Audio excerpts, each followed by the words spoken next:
This is VOCM Open Line. Call 709-273-5211 or 1-888-590-8626. The views and opinions of this program are not necessarily those of this station.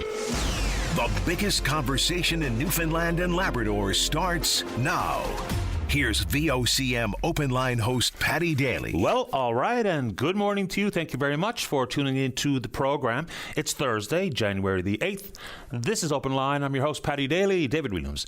He's produced the program. Let's get it going. If you're in the St. John's Metro region, the number to dial to get in the queue and on the air, 709-273-5211. Elsewhere, toll-free long distance, 1-888-590-VOCM, which is 8626.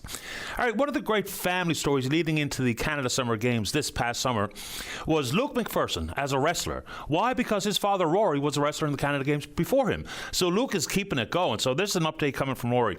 Luke was in Calgary at the University of Calgary at the Jurassic Open and the Dino Cup. He won bronze in the Jurassic Open, fourth individual in the Dino Cup, won a team silver. The competition apparently extremely stiff. He did fantastic. Way to go, Luke. We've actually had Luke on the program representing his hockey team in Mount Pearl as they were trying to win the Kraft Hockeyville prize that year. Anyway, there you go. All right, talk about making a debut. 1962, 21-year-old future Hall of Famer Jack Nicklaus made his first professional appearance, tied for 50th at the Los Angeles Open. During his official PGA Tour career, his earnings were approximately $5.7 million. The great Jack Nicklaus, $5.7 million over the course of his entire PGA Tour career. And, of course, you can win just about that much in a single tournament these days. Amazing stuff. Well, the FedEx Cup, what is it, $10 million? Or it's more than that this year. I think it's $15 million this year. Is it? Yeah, amazing. Right, okay, let's keep going. One of the real legendary names in the world of hockey, Mr. Goalie, Glenn Hall, dead at the age of 94. You know, some of the records that are never going to be broken, Glenn Hall holds one of them. It's some of the consecutive game records, like Joe DiMaggio's 56-game hitting streak, Cal Ripken Jr.'s Ironman consecutive game streak. Glenn Hall started 502 consecutive games as a goaltender, all with not wearing a mask. So no goalie even plays every game in a single regular season these days. So that record, you can put that to bed. Calder winner, couple of Vezinas. When he was traded from the Hawks to the St. Louis Blues, when expansion happened, the league doubled from 6 to 12 teams, 3 straight finals for Glenn Hall, dead at 94. Man, 502 consecutive games as a goalie. All right, ski season opens today, Marble Mountain. Hopefully the weather cooperates with the operations out at Marble. They've had a couple of dodgy years in a row, all weather related. Only one ski lift, but the operators at Marble Mountain don't think that's going to dissuade the skiers and snowboarders. They've had a pretty brisk uptake in season passes, which have been reduced dramatically in cost. The White Hills is going to open maybe next week if the weather cooperates, obviously. But apparently up in Labrador at Smoky Mountain Ski and Snowboard Club, they've been opened as long back as a few weeks ago in December, and the weather's been cooperating there. But good luck to the folks at Marble and White Hills and Smoky Mountain. Which, of course, you put back out there, is there ever an opportunity into the future with the government actively trying to offload any financial relationship with the Marble Mountain Corporation, we'll see, but ski season here. All right. So we've heard in the news about, I'll go back to 24/7 snow clearing for this specific purpose. So they've had lots of applications, but there's some concerns with hiring in this most eastern part of the province. This particular story comes from a plow operator. So apparently the applications go through so many hands in the form of vetting before they get to a final decision-making process. 5 criteria required in the application. So the assertion made by this plow operator is that it can be streamlined dramatically if the applications were handed to a supervisor at one particular depot or another. They go through an evaluation, because you would think, you know, if you have up-to-date license to operate a plow or a truck and you've got references, you know, should it be that complicated to go through however many hands in the bureaucracy before you get to the decision? So if 14 applications result in one hire and it takes so much time, when time is of the essence, winter is here. So that kind of makes sense to me. If you've got an up-to-date license and verifiable references, it should be a little bit more streamlined to be able to bring that person who wants to be one of the 25 permanent or one of the 25 part-time snowplow or snow truck, ice truck, salt truck operators, you would think. But I thought that was a good point made by that particular fellow. All right, I hear Chris Howlett out of Akita talking about the Marine Atlantic story, the new 5-year lease of a vessel to operate on the runs. The concern there is no actual added capacity. So this one vessel yet to be renamed to operate under Marine Atlantic's flag and yet to be repainted in Marine Atlantic colours, it won't be available for the peak tourism season. We heard plenty of complaints about whether it be commercial traffic and or regular passenger traffic on Marine Atlantic. So if this simply becomes a replacement for the Leif Erikson, we're no real much further ahead. So apparently its capacity is around 20% more than the Leif Erikson, which is helpful. But the need here and the talk was always about adding another vessel, not adding one to replace a vessel that's been on the water since 2001. It's probably in need to be retired sooner than later, but you want to talk about it, we can do it. And I believe today is crab rebate day. And of course, I'm not involved in the industry directly, so your updated information about what's going on, because the kerfuffle in the past has been not everyone who's worked on a crab boat has been the beneficiary of some of the crab rebate if it's not shared around, as it probably should be. But if you're involved in that industry and you're waiting for that rebate today, let us know how it goes. And on that front, I wish I had the time to get to this with Minister Joanne Thompson just before Christmas. We covered a bit of territory, but in the most recent federal budget, there was no new monies allocated for the Atlantic Fisheries Fund, which is a problem. I mean, we're talking about support for industry with things like the Major Projects Office and up and down the line, but the Atlantic Fisheries Fund has been important. Now, it has changed a great deal since it was first announced. Remember with the St. Bon's Choir, and the lights were flashing, and there was a press conference at the Rooms talking about a $400 million pot of money for this province, and this province alone. $280 million from the federal government, $120 million from the province, and before long, that went away. And then it was reimagined or reborn in the form of the Atlantic Fisheries Fund, the same $400 million, but to be shared amongst all 4 Atlantic Canadian provinces. But it's going to be out of money this year, and no replenishment coming from the federal government in the most recent budget. It'd be nice to know where that stands. In addition to that, we talk about monies that have run out. It won't be until April until the funds are replenished to start up new daycare spaces. So I know it's not a provincial issue, but haven't heard a whole lot from the province on it. I believe we did hear Minister Paul Dinn make reference to it just before the Christmas holidays kicked in. But where are we on that one too? Because we get the numbers about how many additional spaces have been added. We never get the net gain numbers about how many spaces have been lost at the same time.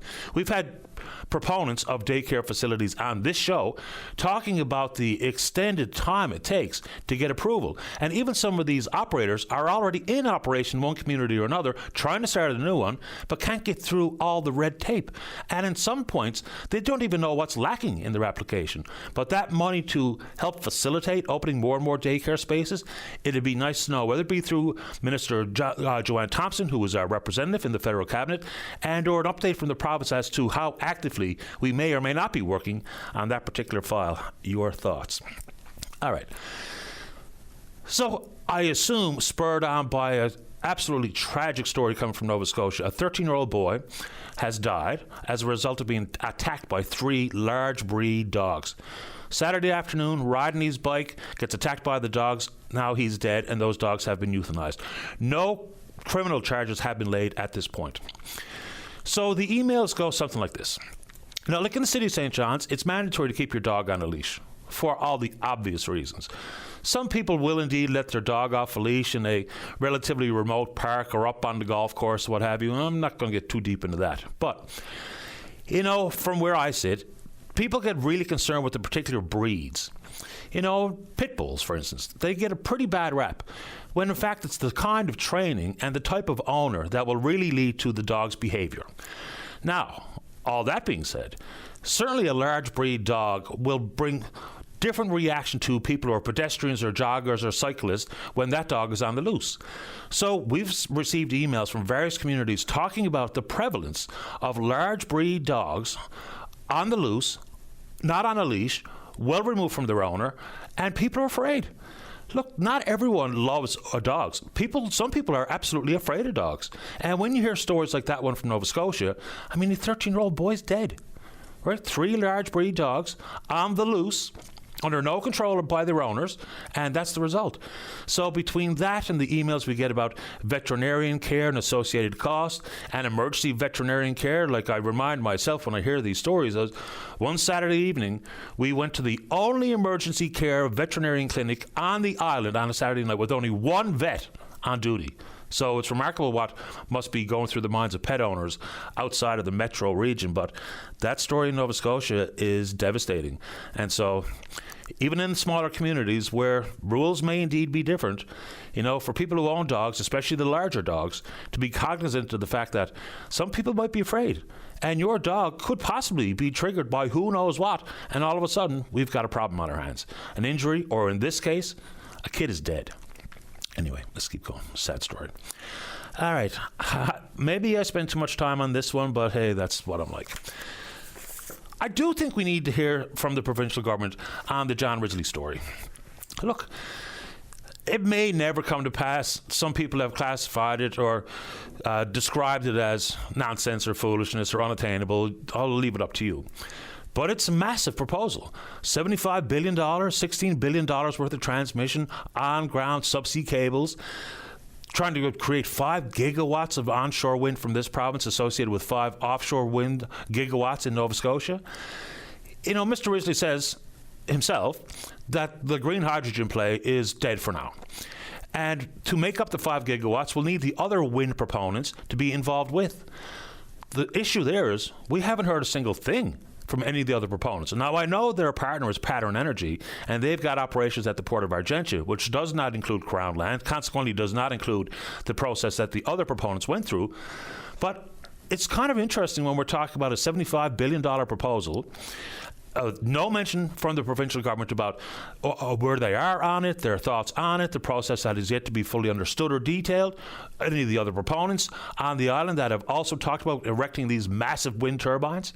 And again, just for context and reminder, the 150 wind turbines proposed by Ridgely and World Energy GH2 on the Port-au-Port Peninsula can only generate about 1 gigawatt. So this, look, it may be way out of reach. It may never happen, but they're talking about already spending millions of dollars a day to try to figure it out. 60 people work for the company. So it'd be great to hear from the provincial government as to what this means and what the process might look like. Because again, the lease of Crown land was project specific. This is different. Even just in the world of transmission, this is much, much different. So I'd probably give this one a little bit too much thought, but I think it's a pretty big one. All right, sticking with energy. Condolences to the family of Bob Cadigan, dead at the age of 67. He was the former CEO at NOIA, which we now call Energy NL. He was the CEO from 2008 to 2017. I knew Bob pretty well. And so once again, my condolences to his friends and family. And they were tumultuous years for the oil industry. And Bob has a pretty good reputation on that front, as far as I can tell. So it does beg a few questions in the future about Energy NL and the portfolio and their members. Is this going to be the calendar year where we finally get a final investment decision from Equinor regarding Beta Nord? And I know that Premier Wakeham has put it on the radar at the federal government level. It has not been adopted into the Major Projects Office, but condolences to Bob Cadigan. And people will wonder, obviously, about the oil industry here. No uptake on the CNLOPB land sales for the last 3 years consecutive. So the concerns there are real if you want to take it on. And of course, that will include any of the Venezuela-related content that is an impact on the oil business globally.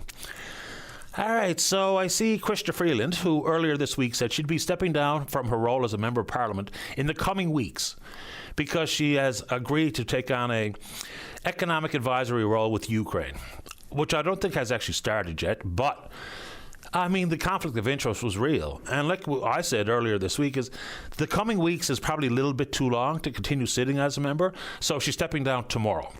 So yet to be announced when the pending date would be for a by-election to see her successor voted in University Rosedale, a Toronto-based federal riding. But she's stepping down tomorrow. That's probably the right decision. Your thoughts? A couple more quickies before we get to you. So the federal gun buyback program kicked off in pilot form in Cape Breton last year. All right, so in 2020, Ottawa put some 2,500 makes and models of what they call assault-style firearms on their banned list, saying things like they're designated for warfare. not for hunters or sport shooters. All right. So for starters, there's a lot of confusion about the firearms that are on those lists. You know, for starters, maybe things that have the exact same capacity are not on the list, but the ones that are on the list just simply look different, have a different design. So there's some fair questions being asked there. But insofar as this particular buyback program, Cape Breton, they anticipated they'd get some 200 firearms or outlawed assault-style firearms, but at the end of the day, 25. That's it. So in Quebec, the federal government has announced yesterday they're going to provide $12.4 million to cover the costs incurred by Quebec to run their gun buyback program. All right. Of course, it's under the guise of public safety. And I'm all for pragmatic, targeted gun control that will indeed make the communities safer. But let's be honest. For starters, we have no idea how much this is going to cost at the end of the day. We don't really know how it's even going to work. There's a pretty clumsy process to even get involved in it. And for people in the country, in the criminal element, who may indeed use their firearm to compromise public safety, they're not going to walk up to a gun buyback program and turn in their weapon. They're not, right? I mean, it just makes sense to me.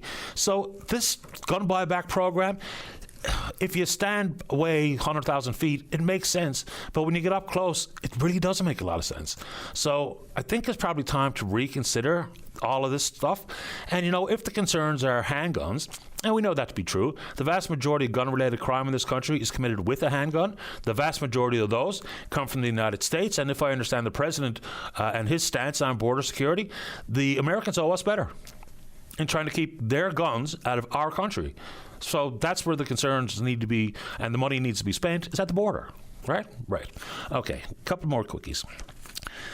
So it was inevitable. An ICE agent has shot an American citizen dead yesterday in Minneapolis. The video is out there for all to see.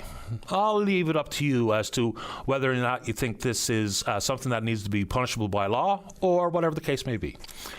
I personally think it was extraordinary overreaction for this one to be shot dead. The end of the story for me. But the reaction is also just confusing. Immediately, this woman was branded as a domestic terrorist by the Homeland Security Secretary Kristi Noem. She also implied that people are being trained to do this. So she basically said this 37-year-old woman in her Honda Pilot trying to get out of the area was trained to be a domestic terrorist to kill ICE officers. The President of the United States said that it was a life-altering injury. He was almost killed. No. He walked away and then he fled the scene in his own vehicle. So, look, immigration controls, all fine and dandy, but just like Doge, these are things requiring a scalpel, not a sledgehammer. And there's a woman dead. Your thoughts on it? Everyone can see the video for yourself. And there's up-teen accounts out there and different angles from the video, but there you go. Last one, promise.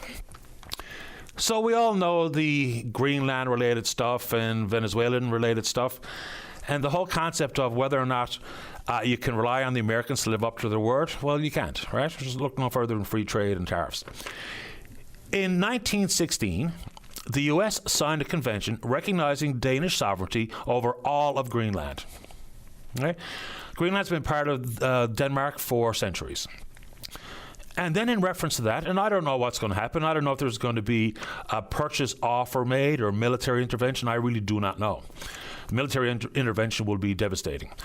But insofar as NATO goes, so also coming from the Oval Office yesterday, we were told by the President that the U.S. will always be there for NATO, but NATO won't be there for the United States. I mean, the only time that the alliance has kicked into military action as a collective was after 9/11 and Afghanistan. Somewhere in the neighborhood of 35% of the casualties in Afghanistan were British soldiers. 158 of our members of the Canadian Armed Forces were killed in Afghanistan. There was also a diplomat, 4 aid workers, a government contractor, and a journalist. Canadian journalists also lost their lives. This is a spit in the face for those who ran to the American side, fought with them, and this is the end result. The USA will always be there for NATO, but will NATO be there for the USA? A short review of history says, yes, we were We did. People lost their lives. 158 Canadian soldiers. We're on Twitter. We're VOCM Open Line. Follow us there. Email address is openline@vocm.com. When we come back, let's have a great show. You know the deal. That only happens if you're in the queue to talk about whatever's on your mind. Don't go away. Welcome back to the show. Let's begin on line number 2. Good morning, Brendan. You're on the air. Oh, good morning, Paddy. Happy New Year to you and all yours. And Paddy, I just wanted to bring up the issue of Newfoundland Power. Of course, we have a building on Water Street here, Brendan with Legend Tours. And my bill for last month was $247. I paid it, but now when this bill just came in, I just looked at it and I said, well, they mustn't have got their payment. This bill here is $493, and it actually jumped from $247 to $493. And I just got off the phone talking to Newfoundland Power, and I don't know how they can justify all of this, Paddy. They said it wasn't physically read, but they got a way that they read the meters. But I mean, how could it go like from 247 to 493 in 30 days when we've done very little next to what we normally do? And I got them to check the same period over last year. Last year at the same time, the bill was $305. So it's gone almost $200 just from that alone. But again, I just think it's absolutely outrageous. I don't know what they're doing to the public. It seems like we're just getting fleeced left, right, and center, and I just don't think is right. I hear you. And my bill is pretty high, too, certainly much higher than I was expecting or anticipating. And I hear it all the time. You know, last February we had endless stream of calls and emails about the huge uptick in the price of people's power bills. And it's happening again now. I mean, I got people calling for investigations and audits. People are sharing the salaries afforded to the executives at Newfoundland Power, wondering how that factors into my power bill. And it's not an unfair question about how the bills are as high as they are. When the simple justification last February was, well, it's been cold. Yeah, it's February. Well, it's been windy. Yeah, it's winter. So it certainly wasn't that much colder last February than the February prior, nor was it any much windier as far as I can tell or recollect. And again, for the same period last year, for 2024, he brought it up on the computer, we paid $305 for the same period. So again, this with $493, which is close to $200 in a jump there. But then in regards to November just passed, we're gone from 247 to 493. And now I'm saying to myself, well, what are they going to send us in January and February? It's a good question. I don't know, but I just don't know. There don't seem to be no rhyme, no reason. They'll tell you your meter was read, you consume that much, and so be it. Pay the bill. And I just think there should be some type of an investigation into all of this, because I just think they're ripping us off, to be honest. When you compare year over year, now we have indeed had an increase set by the PUB on the 1st of July, which is an annual rite of passage, and that was 7%. The PUB said it could have been as much as 10.5%, but they landed on 7%. So one suggestion I would make, and I think the government has some control here, let's move the annual change, that rate application in July the 1st, let's move it to January.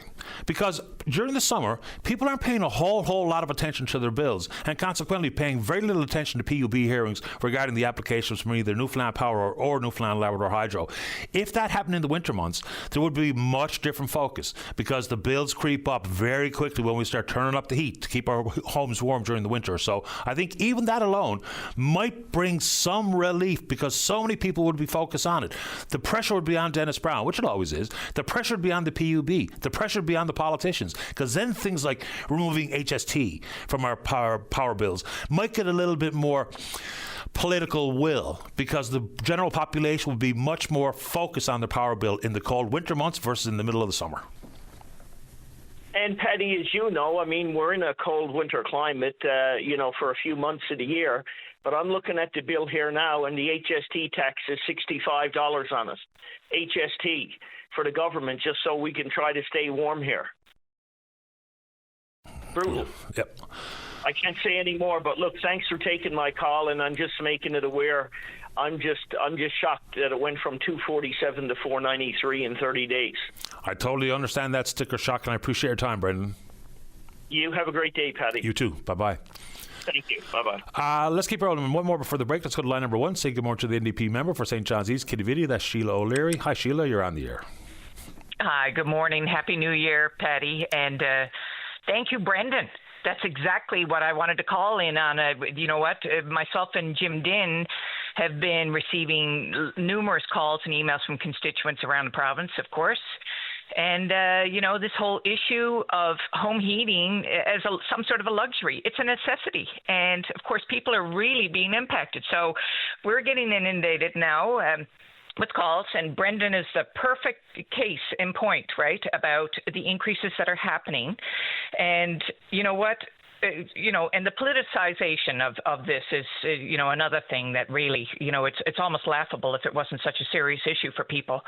After blocking the removal of HST, which of course the NDP had been advocating for also with the campaign and beyond, for years, the Liberals are now pretending to champion the policy to remove the provincial HST off home electricity when they were the ones that really had the opportunity to do it, and they wouldn't. And of course, then we've got the PCs strongly opposed to removing the provincial HST from home heating. But you know what? There's no plan. They're still talking about promoting the $500 subsidy of better oil. There's really no plan here to help people who are going further and further into this debt. And, meanwhile, we see people at the helm,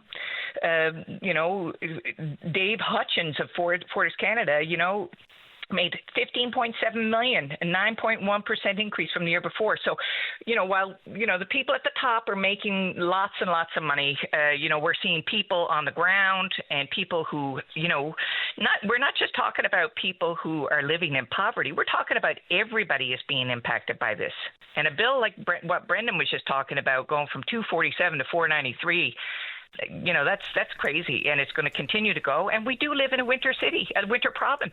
So I just think that really, we've been continuing to advocate. We're hearing from constituents. We're listening. We're hearing. We're trying to push. And one of the things that you already referenced, Patty, of course, was the removal of the HST off home heating and trying to get that going as just something that can help give people a break in these difficult times. Sheila, have you or Jim or anyone else out there done the math of what the loss in revenue would be if HST was removed from power bills? I haven't, but I can certainly do up some numbers and get back to you about it. I haven't done the actual crunching of the numbers yet. I'm still dealing with the constituents who are calling me, and again, new in the role, trying to get up to speed on all of the stats and everything here. But you know what? This is, to me, it's a no-brainer. People are really feeling the crunch, and like I said, I was delighted to hear from Brendan. Thank you for calling in, Brendan. I've heard from somebody yesterday who lives down Kitty, who really, they can't handle the increasing costs. So what are we going to do? What is the government going to do about this, right? And that's what we want to do. We want a plan. Yeah, of course, I prefer to see residential ratepayers get some relief. But where we are, fiscally speaking, as a province, there also has to be a careful understanding of dollars lost revenue and then the bit of give and take. So look, I'm all for getting a break on my bill and you getting a break on yours, and Dave Williams and everyone listening to the programme. But it would be nice to know just a display of economic measure to say, okay, this will be the lost revenue, and consequently there's going to be X amount of money taken away from this, and this. Because there's a lot of bloat and waste at the government level. There always will be. But maybe if we could just display how we can cover that lost revenue, would be a good exercise in fiscal management. Well, one of the things that we could start with is stopping the subsidies to oil companies. That's, we're talking about fiscal management here. There's a number of ways that we can approach this, Patty. There's no one fix to all, but the reality is there's a number of pieces of the pie. So I'm really looking forward to what's going to be happening when the government puts forward the budget, certainly in the spring. We're looking forward to getting into the House. We're still not there yet. So right now we're dealing with constituents' needs and really just, really trying to appeal to the government to come up with a proper plan that's going to help people. Appreciate the time, Sheila. Thanks for doing it. All right. Thanks so much, Patty. And I'll look into that research, okay? Please do. Okay. Okay. Bye-bye. Bye-bye. All right, let's get a break in. When we come back, we'll say good morning to one of the co-chairs of the Health Accord and currently the CEO of NL Health Services. That's Dr. Pat Parfrey. Don't go away. Welcome back. Let's go to line number 4. Say good morning to the CEO at NL Health Services. That's Dr. Pat Parfrey. Dr. Parfrey, you're on the air. Thanks very much, Paddy. Happy to have you on the program. I'd like to start with one of the current news stories, and this is not new, but it's back in the media, and that's about the amount of patient offloading delay hours. In October alone last year, over 2,100 hours of delay. You hear from paramedics, they say it ripples throughout the entire system. It puts people's lives at risk. What's the protocol upon arrival at the hospital, and what are we doing to decrease these offload delays? The first piece of information to add to that is that the hours were 2,000, but they have decreased from the previous year. So we are having an improvement in offload delay, and it's a complicated problem because the root cause of it is not the emergency room. The root cause of it is the beds available to be able to take patients out of the emergency room.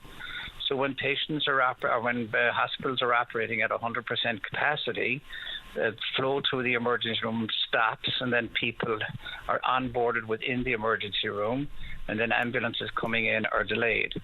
So the root cause is the thing that we need to solve. We have entered more acute care beds into the system at the Health Sciences Centre. In the last 2 months, we added 8 more. Staffing, of course, becomes a problem. We're adding another 4 soon, and we have another 7 planned to be opening. And we've taken additional beds in the long-term care system for people who can be mobilised and prepared to go home than we've previously done. So we are taking making efforts to be able to improve that. The other piece, of course, is that the flow through the hospital, which we call discharge facilitation, that's also got an amount to do it, and we've actually hired people who can facilitate discharge more rapidly, and that's being effective as well. Obviously, there's concern with the upcoming flu season that we're going to get inundated in the emergency room with flu probably in the month of February, and we're taking plans to be able to try and offset that. So offload delay for the ambulances is not actually the ambulance problem. It's not a problem with ambulances per se. It's a problem with the way that we have not enough beds in the system for the population we've got. And one fact that you should know about is that in the last decade, we've had the biggest increase in the people aged over 75 in the country. And they're the people, of course, who are using emergency rooms and hospitals far more than people who are not 75 and older. And at the same time, the number of beds per capita in the last year has dropped. In the last 10 years has dropped. So we're in this catch-22 situation of being able to create more acute care beds, more long-term care beds, and more capacity to look after people in their houses. And some of that takes time because it's bricks and mortar, and some of it takes time because we got to get new staff. You say that the patient offload delays are down year over year. Can you give us a comparative number for the October prior? I think it was probably about 20. I'm trying to imagine the graph in my head now, but it's probably about 30% higher in the previous October. So it's a bit of perfect storm kind of stuff, whether it be flu season, staffing, bricks and mortar, what have you. I understand that part of it. And then we talk about access to primary care. I know you're not going to be willing to talk about Dr. Neil Patterson particularly or specifically and his concerns with not being paid the incentives he was promised inside his 2-year contract, but in a general terms. You know, Dr. Patterson says after his contract is up, he's leaving unless he's made whole. I've heard from other doctors directly here on this program the promise of anonymity, but has Dr. Patterson and any other doctor that has a contractual spat with NL Health Services, has it been attended to? Because we can't afford to lose them. No, Paddy, you started the question by saying you can't talk about individuals. I'm not going to talk about individuals. However, these extras that are paid to doctors are driven by the policy of the government, and the government outlines the size and the work that needs to be done to get these incentives. It's actually very straightforward. All NLHS does is it administers these policies. And the solution to these differences of opinion are actually fairly readily done. On that front, we've heard many stories, like we've had active recruitment campaigns in, say, for instance, Ireland, to bring family doctors, or doctors, period, into the province. But then the stories are told that they get here, then the long, drawn-out process with the college to try to get their credentials in order, their licence in order. Consequently, they've left. It doesn't seem to be the case in other provinces in the country. I know this is not your bailiwick, but can you speak to that and the concerns that it brings to your office? Because it's one thing to recruit, quite another to retain. Yes, I think there are a number of issues, and there's no doubt in my mind that the college has actually improved its capacity to be able to deal with recruits. And then there is the fact that we had a divided approach to recruitment over the last number of years. Now that's all centralised in one office called Work and Health NL, that is part of NLHS. And it deals with both the recruitment of doctors and the recruitment of non-medical providers. So I'd be optimistic that those recruitment processes will become more efficient now they're all centralised in one place. There was also a pledge to reduce our reliance on travel nurses. Since your time as the CEO at NL Health Services, can you describe how much we've reduced our reliance on travel nurses and how? We have substantially reduced our reliance on travel nurses. As you know, these nurses became relevant because we were had the great resignation that occurred in 2022 dominantly. So there was a peak of 750 vacancies for nurses. Those vacancies now are down below 250 for nurses. The number of travel nurses that we need as an emergency to fill spaces in internal medicine and ICU and emergency rooms and continuing care, etc. Those nurses came in, were hired. And as everybody, I'm sure, would understand, not a chance in the whole wide world that we would want to bring in travel nurses if we had our own nurses available. So we've had a fairly strong process of trying to reduce the hiring of travel nurses over the last year and have a strong accountability platform. And we've reduced the number of travel nurses to probably by the year end to below 200 that we need. And then we anticipate that the dependents and travel nurses thereafter for the following quarter later, when we get the new nurses in, and of which we've got an extra 100, so we have 340 nurses coming into the system, that dependence would actually go down substantially. The risk for us is that we need nurses in Central and Western. We don't need them in Eastern. So trying to get nurses to go and work in those places where the jobs are is the challenge. We feel the predicted budget for travel nurses in 25-26 this year was 140 million. However, the spend is only going to be around 75 million. So you can see we've made a very substantial reduction in the number of travel nurses hired and paid for. One of the stories regarding the 10-year plan for human resources was compiled by Deloitte. And then, lo and behold, very much like the Education Accord, it was revealed that there were some fake citations included in it. They've gone back to the drawing board to try to clean it up. Do you think that's compromised the credibility of the report? I don't really think that. I mean, the central component of the report and the recommendations were driven by various types of group committees put together by the chairs, 4 different pillars they had to discuss.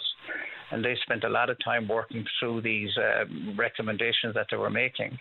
And the place where the hiccup occurred was in the identification of references for the work itself.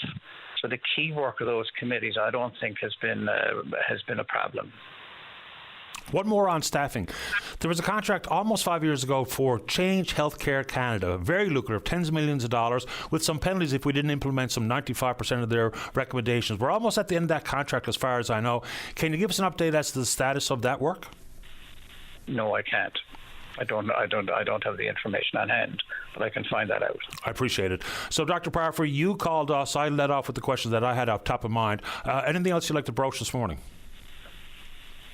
Well, I think that the pieces for the new year coming up that we're going to have challenges around are particularly around the health information system, for which there's a massive investment of nearly 700 million over 10 years to put in a new health information system, and we're going live in April the 25th. So that's the biggest task we've got over the next 3 or 4 months.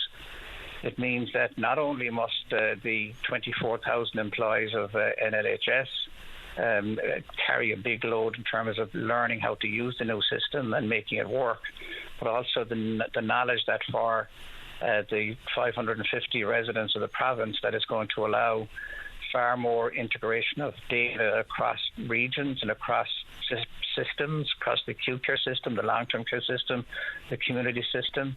It's going to give a more sophisticated chart that the patients can enter and find not only their data up to date, but schedule and get information about their condition. So this will be a massive upgrade, but it'll also be a massive lift to try and go live for every single hospital and clinic and delivery system that we have in the province. That's probably about 12,000 machines, I suppose you could call them, between iPads and computers and all the rest of it.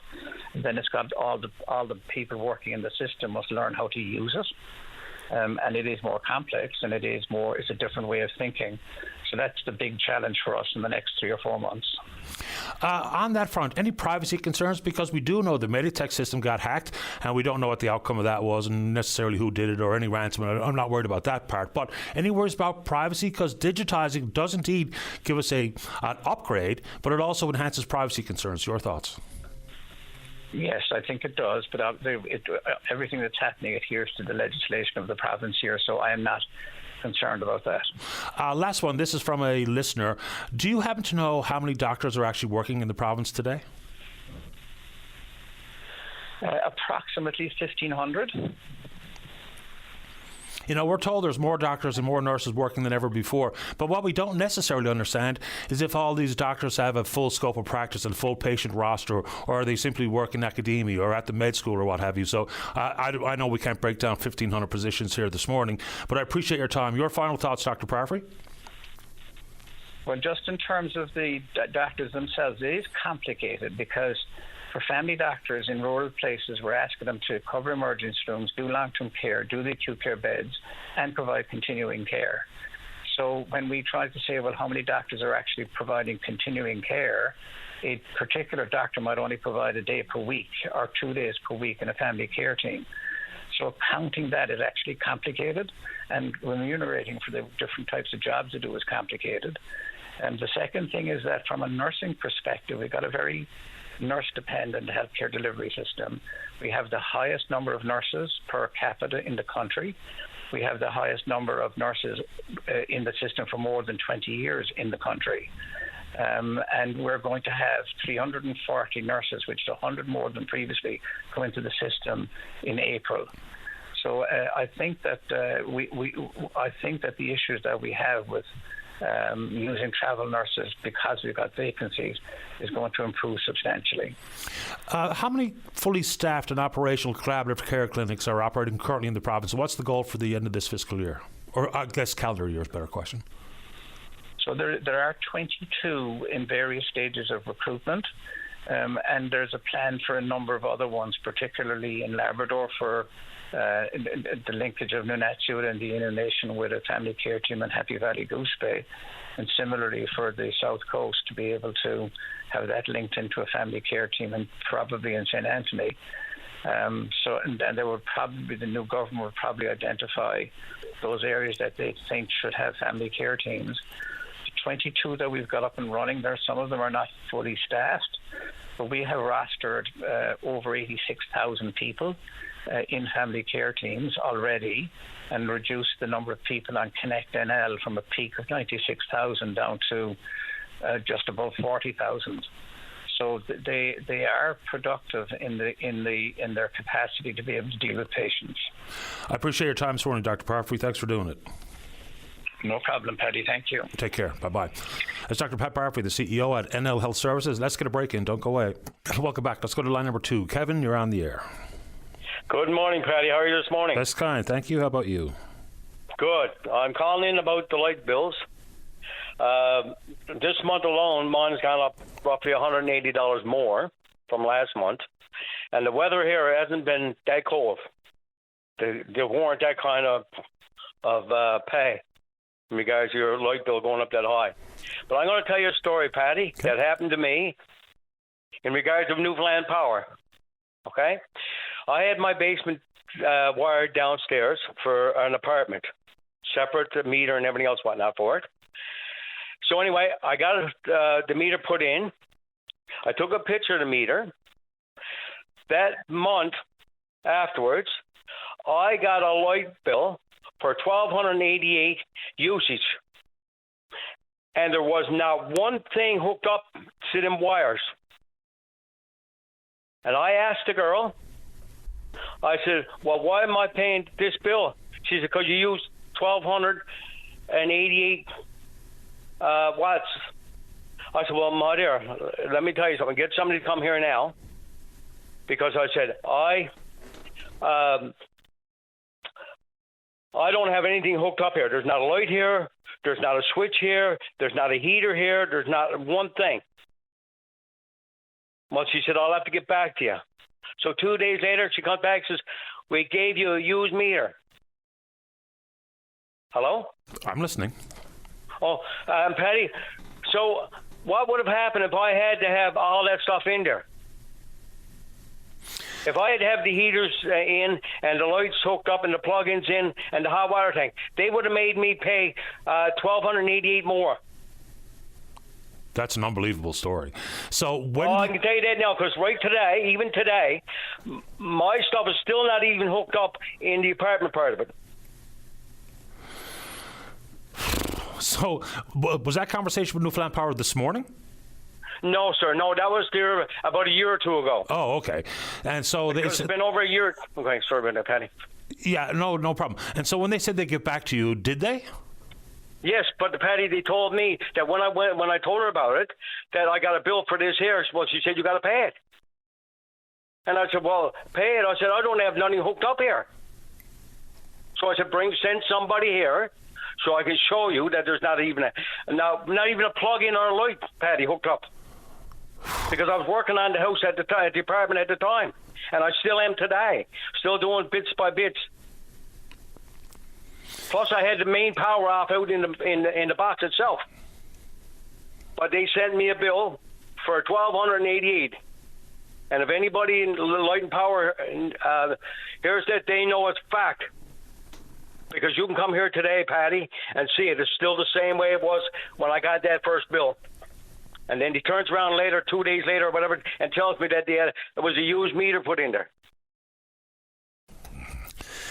A used meter shouldn't be a meter that reads 280 megawatt or kilowatt consumption when there's nothing hooked up. Well, Patty, that's what it was. But they took a meter from somewhere else and hooked it up to my place. A used meter. They took a used meter from somewhere else and put it in that box. Wow. And lucky enough for me, that I never had nothing hooked up to it. If not, I would have had to pay that bill. Yeah. So how can anybody explain that to me other than to come up with the excuse afterwards, well, it's a used meter? Yeah, that doesn't really sound like a reason to me. No, exactly right, Patty. Exactly. Because like I said, even today, you can come here at my house today and see my hot water tank is not even hooked up for the apartment yet. Not a plug-in, not a light or nothing. Anytime I'm working out there, I'm using an extension cord from my own house. That's an amazing story. And, to fall back on, last February's reason or rationale or excuse was, well, it's colder and windier. Boy, I don't know. And then now your story is the excuse is that it was a used meter. I mean... Yes, but Patty, you know yourself. That's like with the oil and the gas and all that, the price goes up. Whenever the gas goes up, the price, they make an excuse for it. Well, there's an earthquake here, or there was this or that, or whatever the case may be. They're always making excuses for why they're gouging the people to death. Yeah, I guess the price of gas, price of oil is a little bit more of a complicated global story versus the price of electricity and whether or not your meter is accurately reading your consumption. That's an amazing story. I'm glad you picked up on it. And Newfoundland Power, look, they have a pretty cozy business model in this province with one of the only games in town. So to be accurate and fair with the consumers should be paramount. And I'm not suggesting that they're committing any sort of corrupt action all across the board here, but your story is a tale that they need to be able to address more so than to just say, well, it was a used or a faulty meter. That's not good enough because it's not your fault. Well, that's exactly what they said to me when I came back, and 2 days later she come back and said, "Well, it was me." So I told her, I said, "Well, that means, lucky enough for me, I never had anything hooked up here." Because I said, if I had to, I said, you wouldn't have come back and told me that. You would have made me pay my bill. And that's what he would have done, Paddy. It sounds like it. Kevin, because of time on the clock, we'll have to leave it there, but I really appreciate making time and sharing the story. Well, thank you, Paddy. I really appreciate it, buddy. Anytime. Bye-bye. Okay. Bye. All right, a couple of quick ones. For people who want to avoid the sticker shock of big bills in the winter, you can indeed approach Newfoundland Power to get on an equal payment schedule. It's still going to cost you the same over the course of the year, but you won't have extraordinarily high bills and come as a shock in the winter, so you can consider that. The NDP got back to us. The issue regarding removing HST from the power bills would cost about $60 million. So not huge money in the big scheme of things, but some reasonable savings for the ratepayer. Let's get a break in. Don't go away. Welcome back to the show. Let's go to line number one. Say good morning to mindfulness instructor. That's Andrew Safer. Andrew, you're on the air. Hi, Andrew. You're on the air. Dave, you want to take that one? I'm going to put him on hold. All right, we'll see if we can get Dave to sort out that particular line. And so, yes, someone just sent an email, said, did I say $60 million? Yeah, that's the number that came from the NDP. You know, so they costed out their platform, which included removing HST from our power bills, and that's the number they came up with. So I assume that is in lockstep with the numbers that they must have gotten from Newfoundland Power about how much is brought in via power bills through the course of a year. So $60 million is the number we have. Let's try line number one again. Mindfulness instructor Andrew Safer. Andrew, you're on the air. Dave, can you click him on? Hi, Andrew. Hello, Patty. It's great to be here with you again. How are you today? Doing fine, thanks. How about you? Excellent. So, thanks for having me here. Here to talk about a workshop series called Building Resilience Through Mindfulness, and it's going to be starting on the 27th of this month. But I want to give a quick idea of what this is about. So resilience is when we're having difficulty and we actually can recover from that difficulty and move on with our life, which is obviously a very important characteristic. Mindfulness practice has been shown that it can help boost that capacity for being resilient. And so we have an introductory session that's free on the 27th, which is on a Tuesday evening, 7:30 our time. And one of the things we're going to be doing is we're going to be looking at some of this research where I know several researchers who have been coming to conclusions of seeing a connection between mindfulness practice and building resilience. So we'll be talking about that. Fair enough. I don't know if this question makes any sense, but, you know, given just the way dopamine and vitamin D works when we compare winter to summer months, does that change our approach to trying to find mindfulness? Okay, so you're saying like at this time of year, are you saying it's more relevant for people to get involved with mindfulness? I'm not sure I understand what you're asking. I think that's kind of what I'm getting at, because look, unless you're a winter enthusiast and a snowboarder or a skier or whatever the case may be, you know, there'll be more opportunities to find a little bit of outdoor time in the summer months. And then, of course, the impact of sun in the summer months versus the vitamin D deficiency in the winter months in an effort to find a mindfulness state, if that makes any sense. Yes, I think it's an excellent point. And there's been a lot of research and experience over quite a few years connecting people who suffer from depression with mindfulness as well.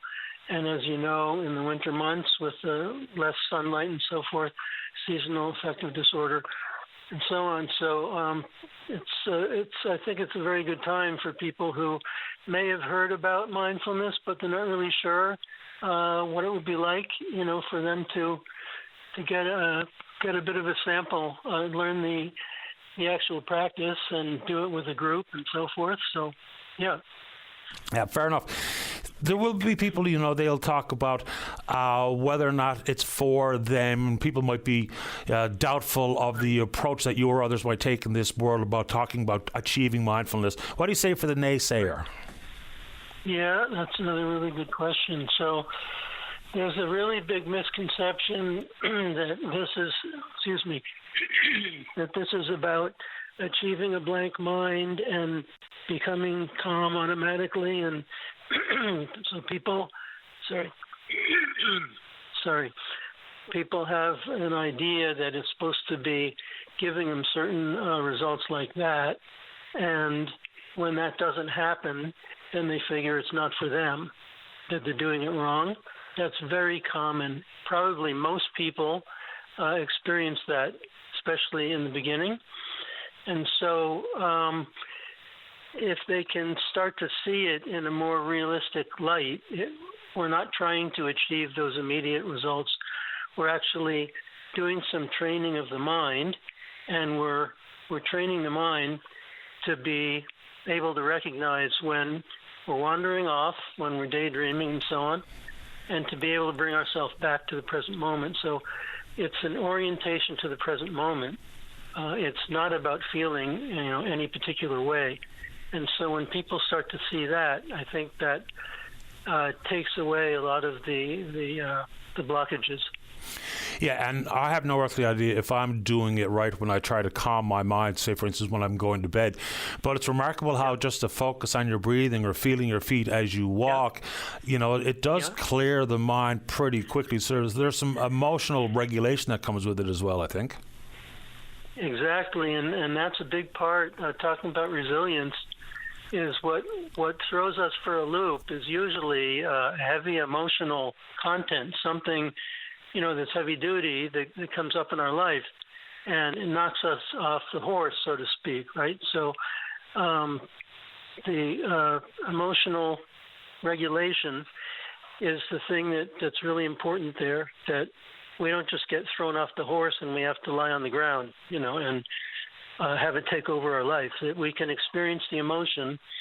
And part of this is that we understand that whatever it is, if it's a feeling, emotion, sensation, a thought, that those things are not who I am fundamentally. Those things are coming up in this moment because of whatever circumstances that preceded it. They're coming up and they're here, but they're not who I am. So if I'm not identifying with them, then I'm not clutching onto them, and then they can have their own life, which is about coming and going. And so having that kind of understanding really helps in our life when we're being, thrown for a loop emotionally, and that's called metacognitive awareness. And it's one reason that mindfulness has been shown to be helpful in building resilience. Give us the details of the upcoming event one more time, Andrew. Yeah, I'm glad to. I'm just going to get this in front of me here. So it's January 27th, 7:30 p.m. It's on Zoom. And the best way for people to find out more about this and register either for that first session or for the whole series. After the introductory session, there are 6 more sessions, and they're once a week, and they're on Tuesday nights at 7:30 Newfoundland time. So they can go to the website, which is safermindfulness.com. That's SAFER, like the word safer, and then mindfulness with one L, and it's one word, safermindfulness.com, and it'll all be there. Appreciate your time, Andrew. Good luck with it. Thank you, Patty. You're welcome. Appreciate it. Pleasure. Bye-bye. Bye-bye. All right, that might be helpful for some. The adult mind could be overwhelming. All right, let's get a break in. Who's next? Don't know. We'll find out right after this. Don't go away. Welcome back to the program.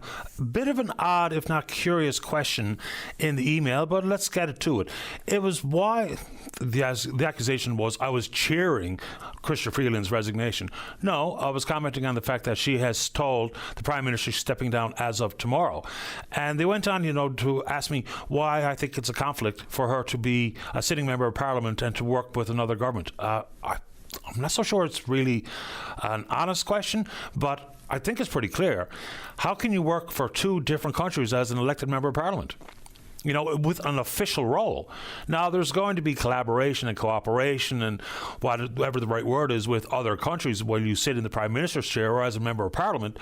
But it seems pretty clear to me that an economic advisor to Ukraine probably should not be a sitting member of Parliament. I think it's the right thing to do, and I'm glad it didn't take to the coming weeks for it to happen. It's happening tomorrow, which I think is a good idea. And so I'm not so sure if that question was offered in good faith or not, but there you go. Also, picking up a call we had yesterday from a resident of the town of Victoria. It's a good one insofar as questions about the entire council being dismissed. So there was allegations of harassment and the conflict of interest. A report from the mayor didn't come inside the required 30 days. And then there was what they call an improper vote in council to see the mayor removed, whether that's a procedural question or otherwise. But in a fairly rare circumstance, the minister responsible for municipal affairs, Chris Tibbs, did indeed disband the council. None of the members of the former council are precluded from running in the nomination process. So the questions from Glenn yesterday were a couple good ones. Now that the province has appointed an administrator in the town of Victoria, who's covering all those costs for his travel back and forth and incidentals, what have you, you can only hope and assume that it's the Department of Municipal Affairs, given that this is their doing. And then next question, which is also a very good one, is when will the nomination process open and when will the election be? When you have 7 members of council, that's a lot of weight to pick up for one administrator who was a senior director inside the provincial department. So those are good questions. We're going to try to get an answer, but you can only hope the department or the province is picking up the bill there as opposed to the 700 residents of the town of Victoria. That said, we've heard stories of other councils that find themselves in pretty precarious spots in the division in the council chambers. There's always going to be the butting of heads and difference of opinion, but there's probably other councils there, and we've heard from folks even since that town of Victoria story broke about, I wonder will there be any intervention into our town council, given they're not able to proceed with the people's business, whether it be conflicts of personality or whatever the case may be. So I don't know, and I'm not living in these communities, so I really can't speak to it with any authority about the performance or the productivity of one council or another, but we will try to get those answers for the folks in Victoria as soon as we possibly can. And on this story, these are emails coming in from the Southwest Coast, where one of the economic saviors has indeed been aquaculture. Aquaculture has an economic upside, no question, but there's still, I think, really legitimate questions to be asked on the environmental side. So I go back to the news piece I saw with an interview of a gentleman representing Maui, Canada. He's the East Coast Managing Director. His name is Gideon Pringle. So there's a lot of contradictory statements in there as far as I can tell. So talk about the fact he's been in the industry for 40 years. 2025 was his worst experience ever. So says the gentleman. We saw massive die-offs and the water-related temperatures and the sea lice and what have you. So the residents on the Southwest Coast, sending emails along the lines of, we can't jeopardize our jobs here for the sake of your environmental concerns. I'm just saying exactly what the company said. This is not being hyperbolic. This is taking direct quotes from the company's East Managing Director himself. So if it was the worst season or worst year ever that he can remember in his 40 years in the industry, and we do know there's a variety of contributing factors to the mass die-offs that we have seen, but in the exact same time, he goes on to say, there's no issue here for us. There is no die-off. This is all perfectly normal. It can't be both. It can't be the worst year ever and perfectly normal at the same time. So the questions that many ask is, we're told it's cost prohibitive to bring aquaculture from the open pens in the bays to onshore operations. Okay. It'd be nice to see a little bit of a breakdown there to have a better understanding. And the province has that type of authority, given they are the regulator of the industry itself, which some people consider the Fox Henhouse type of relationship. But the cost of the die-offs must come with some sort of price tag. Even if it's covered by insurance, when you go to file a claim with your insurance company, we all know what happens as individual insurance owners, our premiums go up. So it'll be an interesting exercise to hear from whether it be Maui or anybody else that's operating in the aquaculture industry here, to give us an idea to mimic their operations in the pens in the bay, to move that amount of fish and all the contributing operating costs onshore, exactly what it would be. And then maybe the inclusion of what it actually cost Maui last year to operate with all of those die-offs, compared to had those operations with much more control of water temperature and control of sea lice and other things that they need to apply to the fin fish in the open bay. So I don't know how that's cheering against aquaculture. It's actually using Maui's own direct quotes, their own understanding of contributing factors to the die-offs that we experienced last year. And it's not the first time that we've had these types of issues. So whether it be Keith Sullivan at the Aquaculture Industry Association to help us undertake that particular exercise of costs, I think would be an interesting thing to discuss. All right. Then it's the housing issue.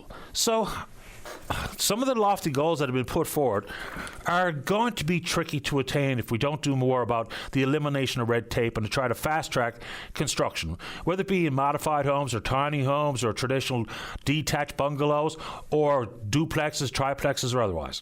And it's not only about housing for mortgage holders, it's also about rentals. Of course it is. So as of last year, between January and October, the housing starts was 880 units.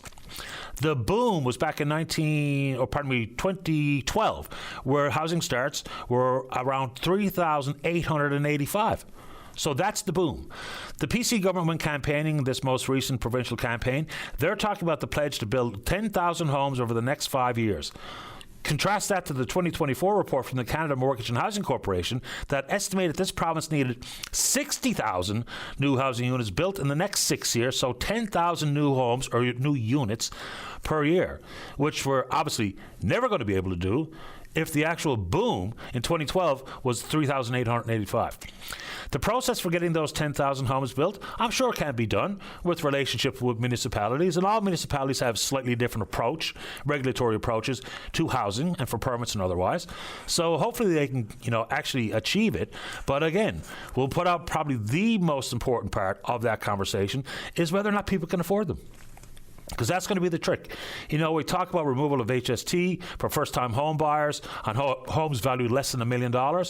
But even if we just use the historical definition of affordability as 30% of your income being afforded to your rent or to your mortgage, how many of these units are going to hit that target? I mean, I think the same questions can be asked of the big housing developments proposed in the east end of St. John's, both Pleasantville and the old Ballyhilly Golf Course site. They're talking about mixed housing, which of course is going to have to be mixed. It's not one size fits all with the same amount of income for everyone who's going to own any of these houses, because we're talking over 2,000 units by the time these proposals, these developments are actually completed. So, add in the traffic and add in the rodents, but add in the affordability conversation. So how aggressive can the municipalities be on that front? With developers, we can indeed oblige them to build a mix of housing, but we'll still have to hopefully get it to a place where people can actually afford it. The cost per square foot to build new construction these days doesn't really jibe with the 30% of income for most people listening to this program this morning. Or just check out the Twitter box. We're VOCM Open Line. Yeah, you know what to do. Email address is openline@vocm.com. But our favorite and the listeners' favorite is when you join us live on the show. So if you're in the St. John's metro region, the number to dial is 709-273-5211. Elsewhere, toll-free long distance, 1-888-590-VOCM, which is 8626. We're taking a break and then we're coming back. Welcome back. And regarding your power bills, or our power bills, a fair observation made by a listener, and I try to incorporate it when I talk about the power bills. It's not just about the amount of money that you owe on your bill. The real comparable is how many megawatts or how many kilowatts you use year over month or year over year. So that's absolutely true. So if you have very similar usage, And people need to know how to read their meter, I suppose. If you had similar usage this January versus last January, or this December versus the prior December, that's absolutely a very fair way to evaluate your bill. And then you incorporate the rate increases, which we all know. Just use, say, for instance, 7.5%. So you compare those two, then you'll come up with whether or not your bill seems to be more and more out of whack. All of the stats available from Environment Canada about the weather, average temperature, wind, and all the rest of it is available online. So if people care to take the time to really dig into their bills, there can indeed be a way to do a really accurate comparison year over year, which is not only the money, it's also the usage numbers, and then to incorporate what might have been the uptick in rates from year to year. Fair point made by that particular listener. Let's go to line number one. Say good morning to the Director of Fund Development at the Canadian Hard of Hearing Association, Newfoundland and Labrador. That's Terry Martin. Hi, Terry. You're on the air. Hi, Paddy, and thanks for taking my call. And it's always an exciting time of the year, and I won't take much of your time because I know you got a wonderful and busy show again this morning. No problem. What are we talking about this morning? I guess we're coming up against a deadline. Yeah, well, the midnight to buy your tickets for the Ultimate Dream Home Lottery is midnight tonight, and that's going to be over pretty soon, coming really fast. So if and when you hear this interview, and go online and buy your tickets as soon as you can, because it is midnight tonight. And just to let you know, a little update now. The 50-50 itself now just rolled over $826,000. So that's a life changer too. So we're well over $1 million that we're going to be giving away after midnight tonight, when we do our draw on the 23rd. But it's midnight tonight to buy your tickets. That's a big number, man. Like you say, life-changing, that 50-50 win. Just a quick question about operations and services or supports at your organisation. We've all seen the stats recently. For the first time in Canadian history, a province has over a quarter of its population 65 plus. There's more 75 plus residents in Newfoundland compared to any other province in the country on a per capita basis. So, you can have problems with your hearing at any age, but as a general thought, as you age, there's more likelihood of your hearing deteriorating. So what kind of impact has that had on the Canadian Hard of Hearing Association, those numbers? Well, just to give you an idea, once you hit 55, your hearing starts to diminish, and unfortunately, and we need to let more people know that 55 or 90% of hearing loss is preventable if we do do the normal things, hearing protection during our lifetime. But we kind of learned that a little bit too late. But as a result of an aging population, we are finding ourselves, our programs and services team they're more busy. They're booking more appointments. They're doing more hearing screenings. We have our loaner library that people are availing of, because it is increasing. The amount of people that are needing the services is increasing, almost daily. And, we respond as much as we can. And of course, we do all of this free of charge because of the supports for the Ultimate Dream Home. Make no mistake, that's our funding model. And we drive everything back into helping as many people as we can. And we help everybody. And sorry, go ahead. Sorry, go ahead. Oh, so no, I was going to say no, but it's not just the people that have the hearing loss themselves. It's their families as well. It's their coworkers. It's their loved ones, because when you have hearing loss, it's the isolation of it that causes a lot of problems. That of course affects your mental health, your physical health, your social well-being, your relationships. So everything's affected, and there's a lot that we can do, and our team is there to help in any way that we can, and certainly we do. When people hear hearing loss, their minds directly go to a hearing aid. Is that the go-to here? Or are there other techniques or other options beyond getting a hearing aid? Well, there are, and and that's one of the big things that we have is that we have a speech reading program that we offer, and people can learn to speech read, because that is very helpful as well to mitigate communication, and then of course we have the loaner library, and that's full of assistive listening devices and other techniques that there's other things that you can buy or at least use to see if it's going to work for you before you go to the hearing aid route. But at the end of the day, the older we get, our hearing does diminish, and hearing aids will probably be a big part of your life, and just a matter of getting a hearing aid and then putting it in and turning it on and thinking everything is great. No, because you have to work with that, and there's a learning curve on learning how to work with your hearing aid, and of course we have people there to help with that as well. But the hearing aids are in fact it's going to be it will be a reality for most people, and but there's other things you can do along the way, and communication is so essential. It's like everything else in this world. Things are complicated. When you start to lose your hearing, it maybe not only affects your day-to-day life, but maybe even your want to socialize. It has so many different impacts. It's not just the ability to hear the TV clearly or to be able to understand every word in the conversation. If you find yourself kind of lost, then you probably won't want to be around too many people. So it comes with a lot of different moving parts of impacting your life.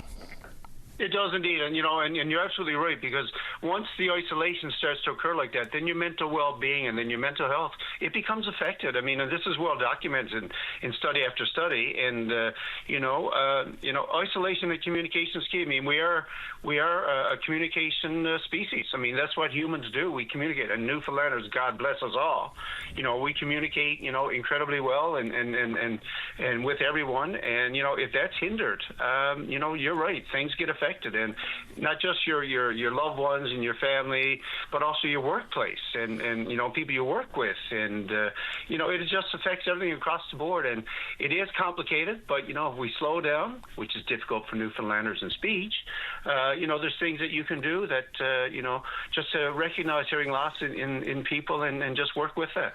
Yeah, people tell me all the time I talk too fast. My assertion is they listen too slow. That's what I'm going with. Terry, give out the contact points, website, and phone number before we say goodbye. Well, and thanks for the time. But again, it's midnight tonight.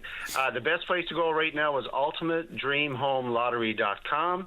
And, of course, we have our dream line at 1-844-240-2946. And I guess I'm saying that too fast. But, midnight tonight. And again, the jackpot on the 50-50, which is always the fun part going down the home stretch, because everyone keep an eye on that one.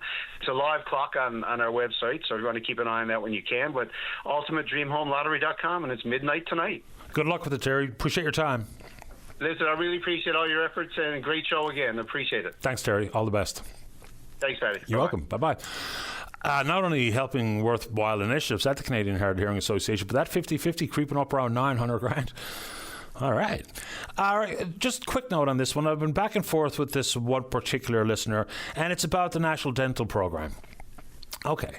So when this got rolled out, it happened very quickly, and there was lots of gaps in the program. Even the dentists and hygienists across the country were like, what's going on here? So this one is about whether or not you had access to dental insurance yourself. Because one of the reasons that people were ineligible is if they had any dental insurance. And it got even more confusing that if you had, say, a group plan at your office or at your company, if there was the availability to get dental insurance and you even opted out of dental insurance, you were going to be deemed ineligible. So it's been hugely problematic. This one specific case, and I'll leave the person's name out of it, of course, but retired, worked for the government, did not opt in for dental insurance because they couldn't afford it, and certainly can't afford it now as a senior on a fixed income. But now being told that they're not eligible for the dental plan, even though they hit the threshold insofar as how much money you make, which of course is $90,000 or less net family income. $70,000 or less means no copay, but it's always worth your while to call ahead to the administrative office inside your dental clinic to get an idea of whether or not you're going to be hit with a bill. But that's a very fair concern. If you're now retired without any of that type of coverage that you could have had in the past, and you opted out of dental coverage, that you're going to be knocked out of that queue. Because remember, we were talking about the merits of this, not only for affordability, but your overall dental health has an overall impact on your overall health. So that's a really fair concern being brought forward by these folks. And on that, we talk about National Pharmacare.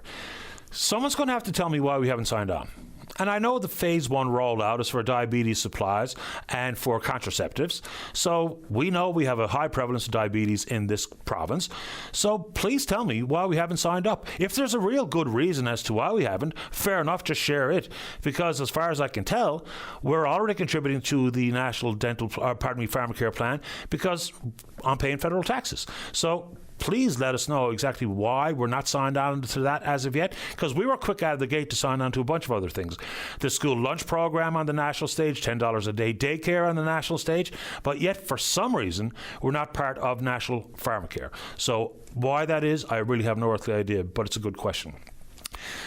I'm also being asked, what do I think is the relationship between Hydro-Quebec and anything that's being brought forward by John Risley and this new wind proposal? Whether or not you think it has any merit, I'll leave it up to you. I say it because that's exactly what Risley said. They're already in conversation with Hydro-Quebec. So what that implication might be for ongoing, wherever we are, in negotiating whatever definitive agreements might be coming from the Upper Churchill MOU, that's why I put it out there, because Hydro-Quebec is kicking every power generation tire out there, I would assume. Why? Because they came to us, Premier Legault came to us after we were unsuccessful in court at least 7 times trying to reopen the contract. So they need the power. And they need it as soon as possible. And, when you talk about building, whether it be a dam and transmission coming from Gull Island, or whether it be this particular massive wind proposal come from John Risley, it's going to take time for them to satisfy their power needs. So that's why I bring it up, because there is a dovetail there. And again, for clarification, nobody is, certainly not me, is suggesting we sign a deal for the sake of signing a deal to get out in front of this wind proposal or small nuclear reactor or whatever the case may be. But there is a dovetail that I think is worthwhile understanding. And same thing can be said for everything going on at the Upper Churchill. I've never been more confused about this particular possible deal than I am now. There's been lots of absolutely genuine and understandable concerns voiced by many people in the province, whether it be about authority and ownership at Gull, whether it be about the narrow scope of practice or the terms of reference and the mandate of the first independent panel. And we've had Michael Wilson on this program for an extended conversation. He's sent me copious amounts of information. So that's been out there. And then we were told there's going to be some sort of global entity with some track record in energy and track record in this level of finance and of business. And that's not the case. We were also told at one point the referendum would be on the MOU, which was a bad idea. Now it's another 3-person appointed panel. And now the referendum, if that ever happens, will be on the definitive agreements. So we've really changed a lot of tunes on this stuff, and we might be on the right track. I really don't know. But there is a timing issue. Now, we don't have to be beholden to April as the deadline, I don't think, because there won't be an election in the province of Quebec until the 11th hour, and that 11th hour for Legault and his coalition de Avenir is in October. So there is some leeway there. Can we get all this work done? Because remember, the negotiations have apparently stalled. So now that that's happened, and the report due back from the new independent review panel is April, and then there's got to be some way for the government to understand it. Then there's got to be some way and method for that information to be relayed to the voting public so that we can actually have a referendum on an informed position. And I still think the referendum was a bad idea, personally, but many people disagree with me, and that's perfectly fine. So, and then exactly how is a referendum going to work? And it will be a fundamental question of, do you think we should proceed or not? If it's as simple as that, boy, okay. The last one before I go ahead and take a break is, I think the most helpful thing at this stage, while we're, the stalling of the negotiations and the review work being done by the 3-person committee, 2 of which were on the original panel, is just to help us get prepared for the eventual report in April, is give us something to chew on about 2041. The work is done. This is not an undertaking that government has to start from scratch. The work has already been done, so let's just see it. I mean, if there's any actual commercial sensitivities, then let's just deal with those, but just throw it out there, so that we all have an actual understanding of what happens in 2041. Because I talk to a lot of people about these things, and there's a lot of different understandings as to exactly what happens, and many of them are just inaccurate. Let's get a break in. When we come back, Gerald's next. Don't go away. Welcome back. Let's go to line number 1. Gerald, you're on the air. Morning, Paddy. Morning. Your previous caller, he was on the deaf, talking about the deaf. I'm in my 90s. I'm almost deaf, along with being slow, and mornings are not good for me. You got my email yesterday, and you replied to it on this document, the National Security Strategy of the United States of America. Yep. Did you have a moment to look at it? I'd be bluntly honest with you. I gave it a very quick scan as I was trying to attend to a dozen different tasks yesterday afternoon, but it's on my reading list. Yeah. Okay, I suggest you do. It's a very important document, and it will clear up a lot of the confusion and the misconception and nonsense going on about what's going on, you know? How so? Pardon me? What kind of nonsense are you speaking to? I'm talking about what I hear about the U.S. Taking over the world and so on. Now, the American politics is not of great interest to me. It's just that their strategy, they come in November 25, they came out with their strategy, what they intend to do. And with President Trump, when he says he's going to do it, he will do it, you know, including what's going on in Greenland and so on. So I don't want to bog down that. I'd rather pass on that. I just point out the importance of the document for anyone that seriously wants to know what they're going to do and why they're doing it. It's in that document. Would you like to speak to some of the contents of that document so people know where you're coming from? Well, I got it here ahead of me. It's an introductory comment from the President, Trump, and he has it here. I'll scroll down here, you know. What is the American, you know, the table of contents? What is the American strategy? How America went astray? What should the United States want? It's very straightforward in the language, you know. It's a strategy different. What are the Americans' available means to what we want and so on? I haven't read it. The Western Hemisphere, Europe. It's for anyone, a serious student. It's a serious document, and it's current. This will happen. You know, it's not conjecture or whatever. What they will do what they're saying to do. They're doing it. I can't believe the speed that he's moving on with Greenland. Now, I got no comment on Greenland. I'm not, you know, just saying that's the speed that they're acting on. You know. Well, but in reality, what have they actually done here other than, you know, thump their chest? Well, that's for you to find out. Like I say, I don't want. I'm not in the. I don't want to defend it or comment. I'm just making the point that the information is available. Now, I picked it for your information. I happened to stumble on that on one of the conservative websites in the United States, and I have a couple that I go to get accurate comment on what's going on, you know, in the United States, because it's important. And one is if there's any conservative people in Newfoundland left, I imagine there's a couple somewhere. The Brownstone Institute is a very reliable source of information. They have very insightful comments. It's well worth a look for anyone that has a conservative outlook. And the other would be the American Thinker. Yeah, these are bona fide. If any conservative out there I would highly recommend that these two sites they go to get very insightful, well written articles. You know, they're top notch, top drawers. What did you say? Top shelf, huh? Top shelf, yeah. What I would say, you know, whatever some of these institutes or the documents that you're referring to, what we also have, in addition to some of this research that's been done and strategies into the future, is disconnected and dishonest messaging about why things are being done. Like to tell me that it is about drugs in Venezuela, for then very quickly after, it was only about oil.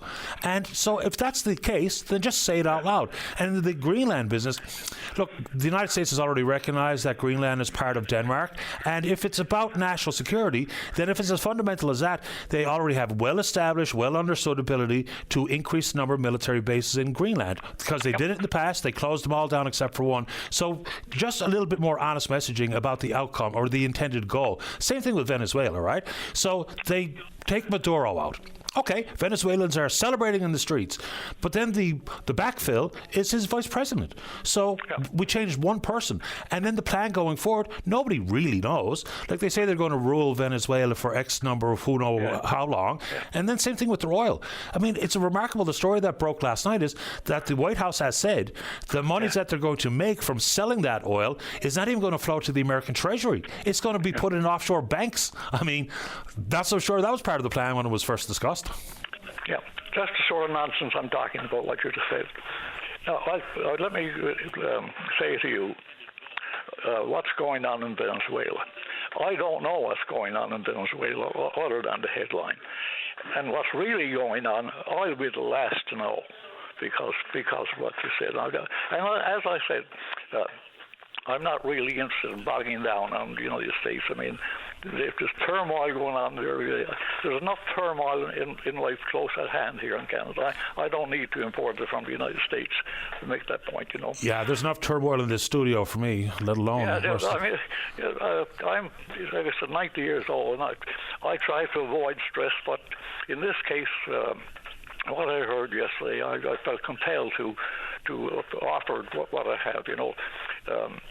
That there is serious commentary out there available, and I pointed out three. That as I said, I'll repeat it again: the American Thinker and the Brownstone Institute. As a matter of fact, that's where I picked up the information on that.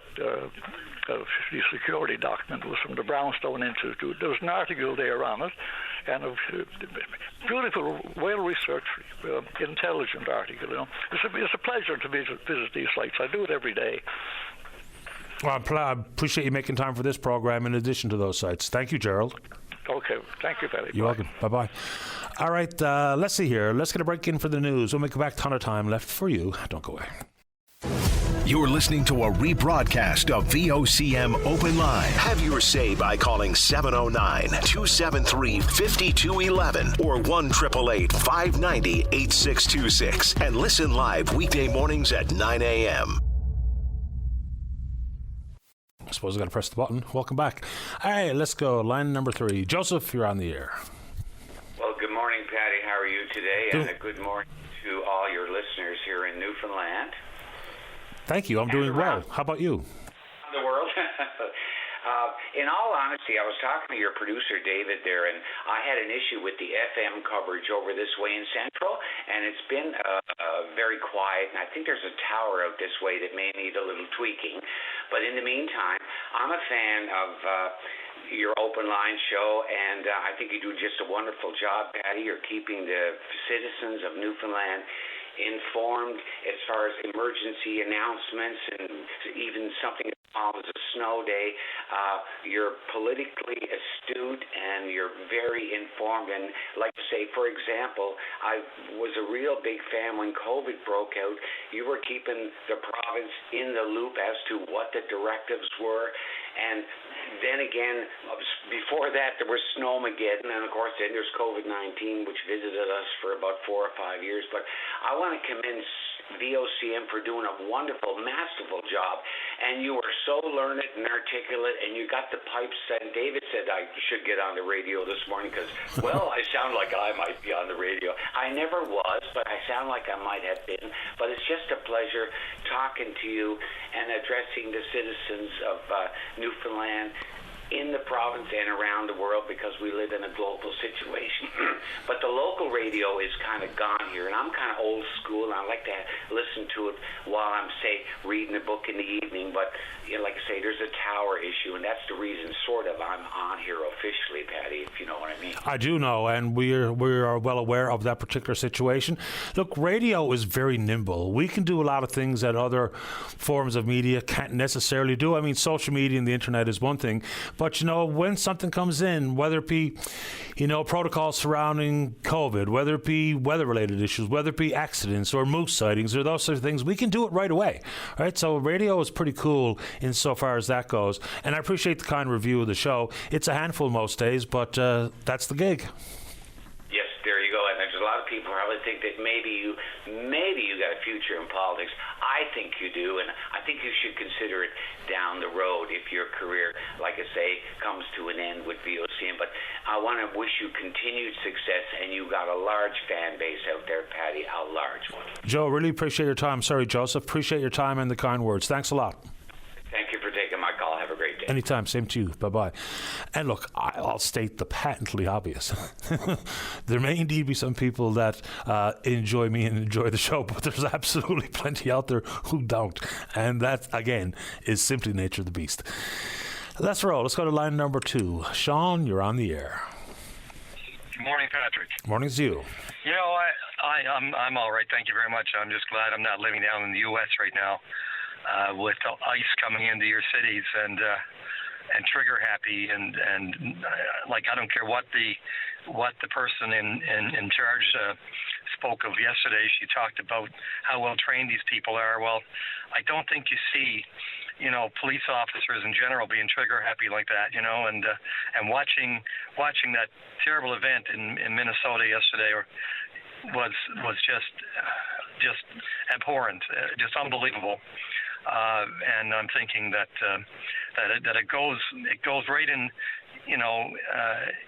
I guess in the way that Trump is handling everything that he touches or is involved in across the world, and we do have a lot to be concerned about. And the gentleman who was just on ahead of your last guy from Central, the 90-year-old gentleman, I think his name was Gerald. That's correct. I understand. Yeah, what's that? Sorry. No, I was just saying that's right. That was his name, Gerald. Yeah, Gerald. Brilliant for a man of 90. And I can't blame him for being concerned about getting stressed out over this stuff because, we spent all the time since the Second World War trying to get everything back to somewhat even keel around the world. And now we've got things going on, across the world generated by just a few very, what's the word, what I can use and get away with, unscrupulous individuals. Now, a few years back, there was a report that the President of the States could not get, the existing president, could not get a large loan to keep his businesses going. He was in severe danger of losing a lot of it, going bankrupt, and all the rest of it. And he reached out to a guy by the name of Putin back in the early 90s or late 90s, I think it was, before he was even involved in politics. At least, elected politics. I'm sure politics he was involved in some ways, wherever he was. But, the guy apparently pressed Putin for some money, and Putin put the pressure on his oligarchs to come up with about $2 billion to help out Trump. Now, I mean, would you think that the reason he could be acting the way he's acting and protecting Putin is because I guess Putin's got him over a barrel? And there's a reason why the president, when he was over in Russia back in his last term, in meetings, he wouldn't bring his own people in with him. He would go in and sit down with Putin alone, no assistants with him or advisors with him, so he can have chats. Now, the only reason why you want to do something like that is probably because you have something to hide. And as we know, he's obviously got a lot of things to hide. And this ICE thing is a way of deflecting a lot of the attention away from himself. That's my opinion. Yeah, you could be right. I don't know. Look, people can make their own inferences, connect their own dots however they see fit. To me, and I don't think I'll ever truly forget the moment. Then we're talking about Helsinki. It wasn't a visit to Moscow. It was Helsinki, right? Helsinki, I'm sorry, you're right. Yeah, came out of a private meeting with no transcript and sided with Putin about election interference right in front of the entire world. He disagreed with every single one of his own intelligence agencies and sided with Vladimir Putin right in front of the entire world, which was quite odd. And again, people can say he's an asset or whatever, but there's a lot of things he says are certainly exactly what other countries would like him to say, notably Russia. And so you see how he berated Zelensky for not wearing a suit, and you didn't say thank you when he was in the Oval Office. Compare and contrast that to rolling out the red carpet in Alaska and happily and giddily clapping to see Putin come along. So there's lots of things here that people can make up their own mind. In 1987, upon returning from Moscow, and this is not me making it up, this is a historical fact, is that immediately he jumped on the trying to break up NATO train. And how do I know that? Right. He took up full-page ads in major American newspapers saying exactly that. Since even in his first term, talked about NATO was broken and the 2% of GDP stuff, and now it's 5% of GDP. Yesterday he said that the U.S. will always be there for NATO, but NATO won't be there for the USA, which I'll happily remind the man is that, the members of NATO were there. We all went to Afghanistan. 158 of our guys, men and women, didn't come home, and 35% of the casualties were British soldiers. So it's those types of assertions that just make me scratch my head, to put it mildly. And then I bring it up because this is, like it's not like years ago we didn't really have a lot of access to U.S. news back when I was a kid and you were a kid. But now it's all over the place. It's everywhere. And he's orchestrating a lot of it. And, of course, we don't have to talk about the fact checks. My God, I mean, there's not enough people in the city to keep an eye on all the stuff every day that he's making up. So you're right. It was Helsinki. I remember that now. But, why else would you sit down with a president of Russia without any advisors around you unless you want to hide something, you want to talk about something very private that would affect him, and maybe the president of Russia wanted his money back. Who knows? So all this could be all part and parcel of that. And I have a lot of friends around the U.S. and people who used to live here and live down there now. And they're really concerned in their cities, and they have a right to be after what happened yesterday. A mother, 37-year-old woman, trying to get around that roadblock to get down that road, and all of a sudden this guy who wasn't being threatened at all decided just to shoot her. It's just a part of the U.S. that I cannot tolerate, and I refuse to go anywhere near the place. But it's been that way for a long time, and Trump is only adding more fuel to that fire. And I don't know how Carney can talk to him unless he talks to him like he does, because the minute you say something that's inappropriate for Trump's mind, which could be anything, you're shut down, So unless you've got some ideas, I don't have any. The Prime Minister has to speak for the President because he has to. And that's just the way that works.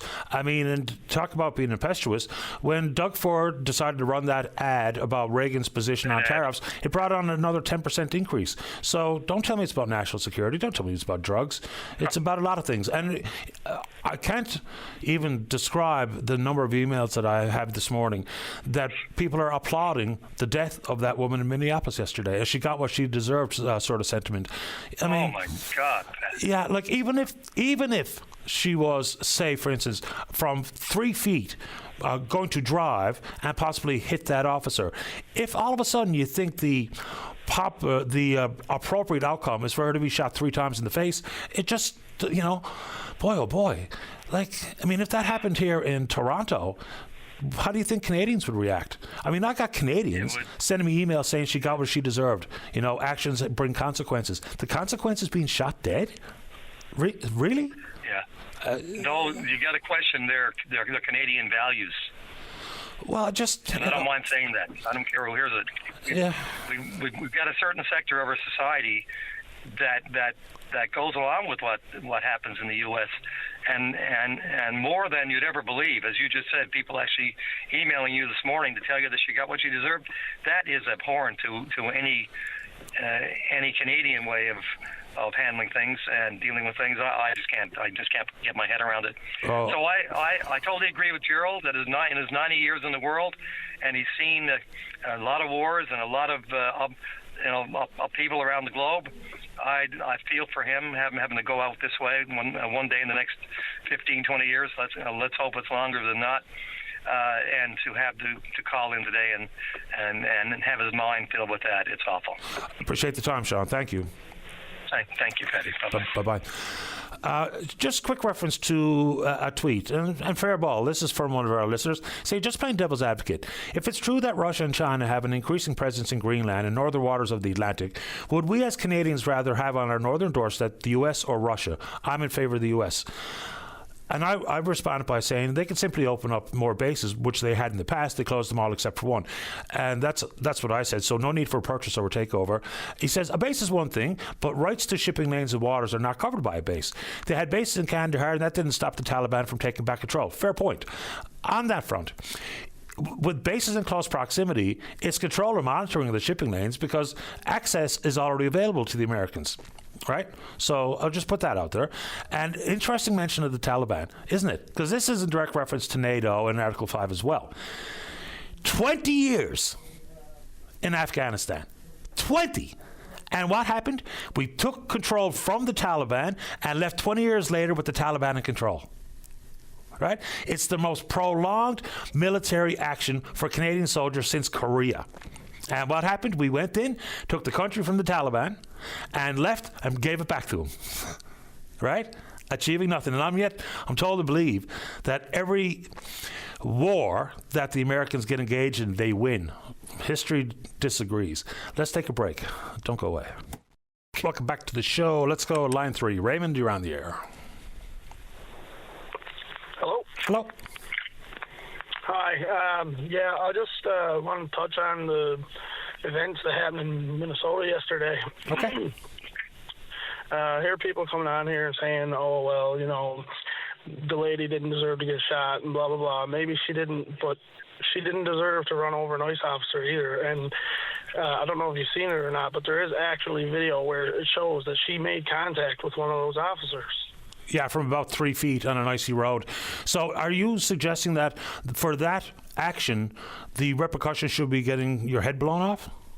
That's exactly what I just said that I don't agree with when I first started the conversation. But that's what happened, though, right? So that's the only facts that we have to deal with is we saw what the video showed, and then we know what the end result was. She was shot 3 times in the head by an ICE agent who doesn't even have the right to detain her. So what you're saying is it's okay for her to try and run him over, but it's not okay for them to shoot defense shots back. I didn't say it was okay to run anybody over. Of course not.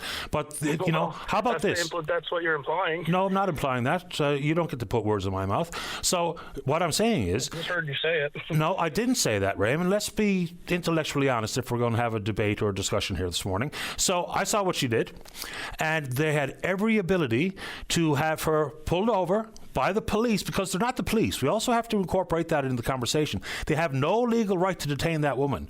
They're immigration officers. They're not police. The law's clear. I mean, it's crystal clear. So they don't have the right to detain anybody. They have the right to arrest people. So they have the ability to arrest people who have, broken immigration rules and who have committed a federal crime, none of which was happening in that video. So they could have had her pulled over. She waved a ICE agent vehicle past her just prior to the engagement with the other 3. So I just think when the outcome is she's dead and then very quickly labeled a domestic terrorist, and for her to be told by the president that she almost cost Buddy his life, I mean, I think actions and reactions are important in this conversation. I don't think she deserved to die. And I don't think there was any indication, based on the video, that she was trying to gun down that officer with her vehicle. Okay, maybe she doesn't deserve to die, but what gives her the right to park her car in the middle of the road and block federal agents from doing their job? Is that what she was doing, or was she turning around? Yes, that's what she was doing. She wasn't just trying to turn around because she couldn't go any further down the road? I don't think so, no, not according to the videos I've seen. Okay, again, to take your point, if she's obstructing the actions of a federal immigration and customs enforcement agent, again, it's the outcome that is, I think, the major concern for most. Is whether or not she should be punished is a question for legal wrangling. The one for me is that we only have one firm fact here. It's that she's dead. When there was umpteen options outside of drawing your weapon and shooting an unarmed woman in a vehicle who could only move a couple of feet before that officer who was standing right in front of the vehicle. And if you look closely, he actually leans in to aim his gun, and it was also at the same time side shuffling away from a vehicle that had the wheels turned to the right. So there was going to be no serious collision between vehicle and body, but she's dead. Okay, so whether it was an ICE agent or a police officer, if they came to her vehicle and told her to stop her vehicle and get out of the vehicle, which is what they were doing, should she have listened or should she have drove away? What does that have to do with the argument? Because the thing for me is, are there options? It has to do with the argument, Patty, because if she had listened to the officers, she would have got out of her car and she'd probably still be alive. They don't have any right to do that, though, at the same time. So, I mean, there's a deep flaw in the argument. They don't have the right to tell her to get out of her car. It's not an immigration. She has the right to block an investigation or legal officers doing their job. And you know what that should result in? A ticket. Maybe they were trying to give her a ticket. No, they weren't. But she wouldn't listen, obviously, and she tried to drive away. One officer was screaming at her to drive away. The other officer was screaming at her to get out of the vehicle. When armed masked guys come up to a 37-year-old woman alone, unarmed in a vehicle, if the outcome for blocking or harassing or obstructing immigration operations, there's no way in this world, in my own poor little mind, that should result in her being dead. No, she don't deserve to die. That's true, but she should listen to when she's being told orders by a law agency. So, basic question. Do you think that ICE actually have the authority to detain you, to haul you out of your vehicle? If you're obstructing, yes.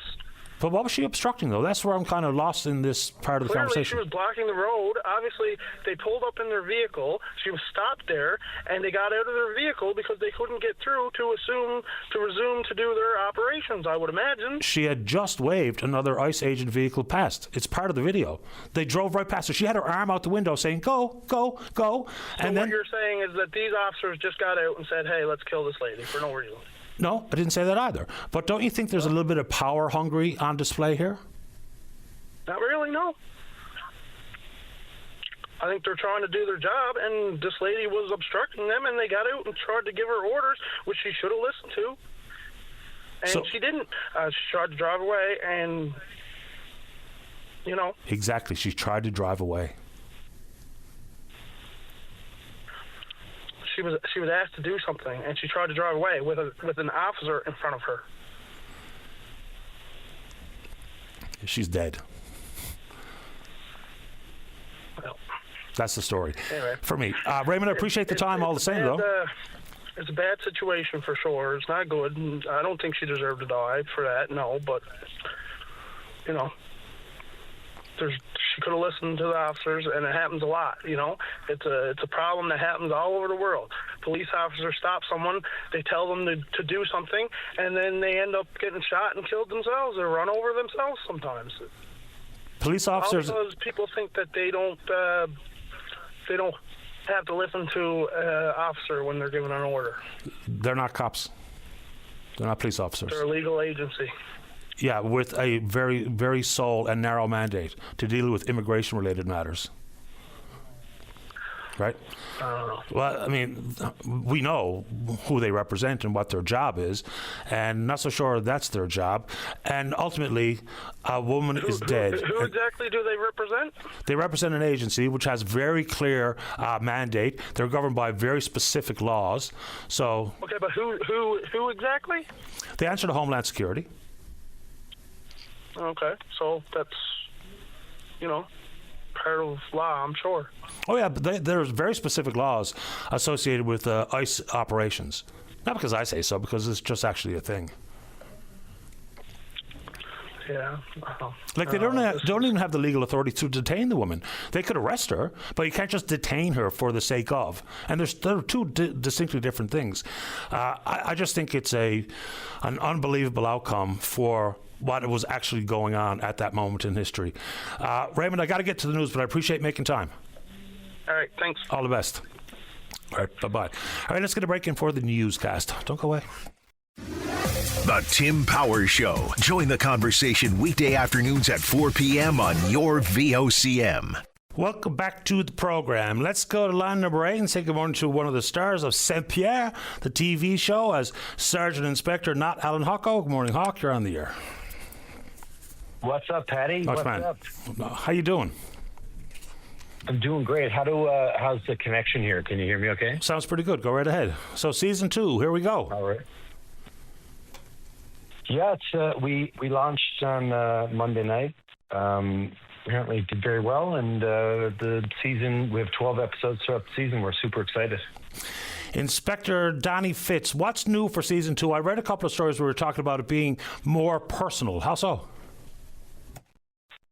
It's got, we've got 12 more episodes, so you know how these things go. Like, it's an opportunity to delve deeper into these characters, get to know them a little better, kind of get a little bit more of Fitz's backstory. Because I don't know if you or your listeners were able to get season 1, but the whole idea of how my character ends up in St. Pierre is he's on this case. He works for the RNC. He's on this case. he ends up having to arrest the premier of Newfoundland, Labrador. And the story is that the premier actually is living with Fitz's ex-wife in his house, raising his kids. So it looks like it's this personal vendetta. And there was like an exchange program that was supposed to be set up with the RNC and the local police force in St. Pierre. But instead of like a cadet going for a ceremonial thing, his boss is like, no, you got to go lay low for a while. And that's kind of like how Fitz ends up there and how he connects with Arch and joint liaises with the local police force. And, you know, that's where it goes. So it's pretty cool to find out like a little bit more about that story, a little bit more about Arch's story. You know, you get to learn a little bit more about the other characters. Some of those other characters you get to love, and you get to see a bit more of them too. A lot of fun. I watched season 1, and so Arch, if people don't know, is Geneviève Archambault, who's the local St. Pierre cop. That's correct. Yeah, what did you think? Thanks for watching. Did you enjoy it? You can tell me the truth right here, right now. I did enjoy it. Some of the antagonists I think were pretty interesting, even though I wanted to know more about the one so-called gangster who was part of the problems on the island. But yeah, I thought season 1 was good. The first episode is in my PVR. It's on my list for the weekend. Oh, that's kind, man. Thanks so much. And it's on for anyone out there. My favorite question I get asked at home, Patty, is what's CBC Gem? And then I explain it to them, well, it's an app you download or whatever. And then I get asked, is it Netflix? And I say, no, it's not Netflix. It's CBC Gem. You got to download it in your app store. But the entirety of all season 1 is there, and the first episode as well. When you talk about character development and what have you, how important is it to have a bit of continuity? And what I mean by that is, so you bring along Perry Chafe, who's one of the creators of the program, and of course Republic of Doyle and all the work you've done with Perry. So he knows you, you know him, what works for you and works for him. That dovetail must be important when you're talking about new shows. Yeah, it's kind of like, you know, you get to work with who you want to work with at a certain point. You know how... You know, he's certainly one of my favorite people to work with, always have been. He's instrumental in Son of a Critch with Mark. And John Batcher, of course, is our director, one of our directors for St. Pierre. Ian Batcher, who, you know, I've been working with since Ian was like 15. He's our director of photography on St. Pierre. And I think the show looks super stunning. Like, the beauty of that island. You know, the coolest thing about this concept and how it hit me in the face is like St. Pierre's been there all along, right next to us, as this like totally unique and unexploited, really interesting sort of entity. John and I did a movie there years ago. Nicole Underhay and I did a film there, the beginning of my career, my first film. Hudson and Rex, of course, went over there and shot. Even Doyle, Republic of Doyle, we did an episode set there. It's always been kind of touched, but I never really thought about, oh my God, like imagine diving into this world and, you know, creating whatever fictional version of it you feel fits. And I just thought that was like a really interesting way in. And that's kind of where the show spawned from, just basically the place. So it wasn't like a generic cop show that I was looking for a setting for. Like I really couldn't understand what the concept could be and what even the next show would be, you know, and it was kind of like really difficult for me to find it until I was sitting over there one day having a beer on the street, and it all kind of came together. St. Pierre is a pretty interesting and wild place to visit, and it's nicely captured in your program here. I think Perry wrote one of the episodes in season 1. I think he may have even co-written an episode with Perry in season 1. So, and we know the long-time relationship with John Vatcher and the Vatcher boys. So there you go. Is it safe to say Fitz was exiled to St. Pierre, or is it simply a cooling-off period, as you mildly put it?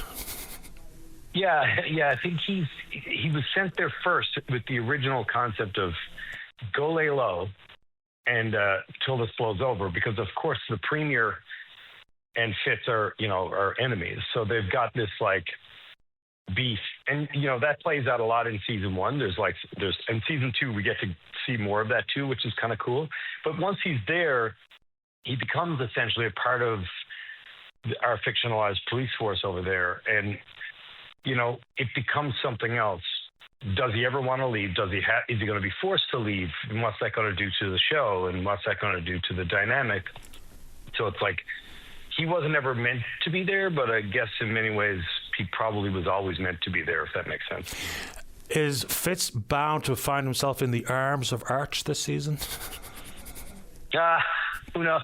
It's the old Sam and Diane, Patty. What are you going to do? You don't want to overplay it. You don't want to also lean into a cliche of it, but you also can't ignore that there's a dynamic there between the two of them. But I see a long life for this show, and I don't. You don't want to make it about a soap opera. You don't want to avoid the reality that that's a part of it, but it's got to play out naturally, I think.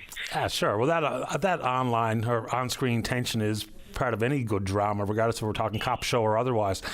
Any particular guest stars we can look forward to this year, maybe even just a one-off?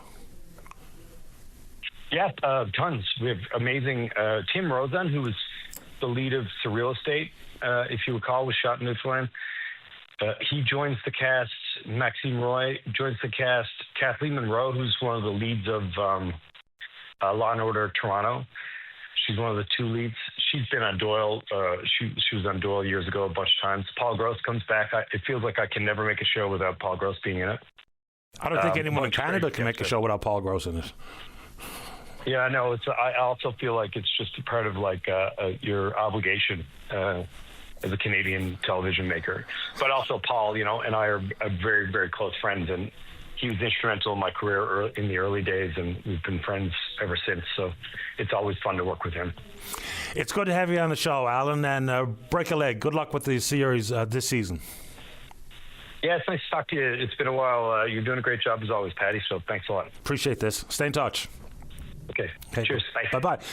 Alan Hocko, one of the stars of Saint-Pierre. I did enjoy the first season, to be honest with you. You want me to take a call here or take a break? Let's take a break. Don't go away. Welcome back to the show. Let's go. Line number 3. Glenn, you're on the air. Hey, first of all, greetings, y'all, from down here in Virginia in the South. And Newfoundland is on my bucket list to visit because the people are just, from what I've heard, very good folk. You'll love it here, Glenn. Thanks for making time from Richmond. Yes, you're welcome. Now, on to NATO. Greenland, I think, in my opinion, I'm just saying this as one American, the people in Greenland need to be able to vote on their own independence. I think both the United States and Denmark need to back out and say, look, this is your land, your choice. Now, I wouldn't have done what Trump did because I think, I guess it's the message. It's not the message, it's how you deliver the message, and Trump does not know how to deliver a message. And I kind of agree with you. We should have just talked to Denmark, say, look, this is the reason why we feel this way, such and such and such. Let's increase the amount of military on there because of the Russians and the Chinese are dangerous. So he could have done that, but he's a bit of a businessman, so that's how he thinks. Just to let you know, in the election, I didn't vote for either. I didn't vote for Harris or Trump because I thought they were both kind of, I don't know. But just that's my opinion. As for Canada, I would drop all the tariffs with Canada. However, I would tell them, look, there's a couple of things that we have issues with. Let's talk this out. But I'm kind of a weird person because I kind of feel that, and this is an idea, and I've been told I'm weird, is that Canada and the United States should be doing what New Zealand and Australia does, or what the European Union does, or what Ireland and the United Kingdom does. If you're a citizen of Canada or you're a citizen of the United States in either country, you should have the right to reside, to travel, and to work, just like they do like the European Union and other places. But I'm weird. No, that's not weird at all. I mean, the mobility of the labour market and otherwise makes a lot of sense. I understand why there's territorial restrictions and trade rules and residency rules and what have you, but those levels of controls have just gone so far, it's completely out of control. Just to pick your brain, Glenn, you say that there are things that the Americans and the Canadians need to discuss, such as? Well, there's the thing like the milk issue, and there's the media issue between the two. But instead of throwing a tariff on, we could say, look, this is what bothers us. This, and this. Let's hash this out. I think Trump goes in like a bull in a china shop, and some of what he means to do is good, and some of what he means to do is bad.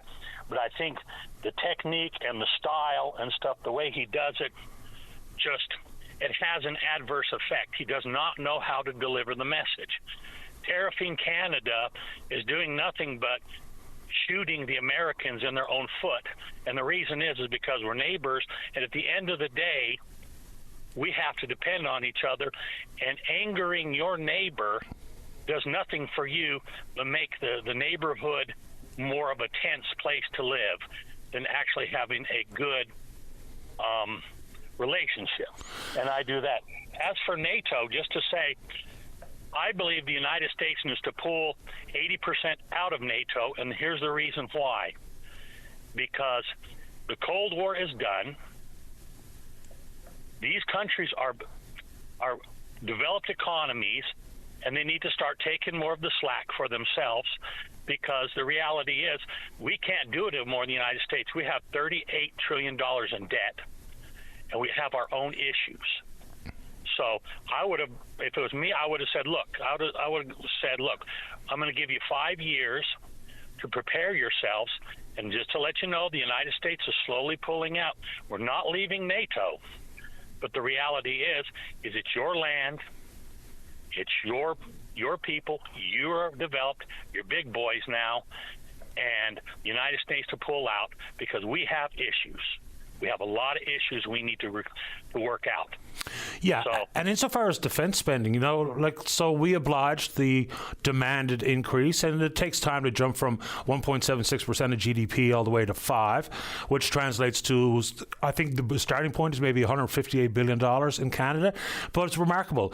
The American defense budget is wild. So in the most recent budget, it was $1 trillion, and now the president told us yesterday that he needs it to be $1.5 trillion. The next largest armies or next largest defense forces on the planet don't total $1.5 trillion combined.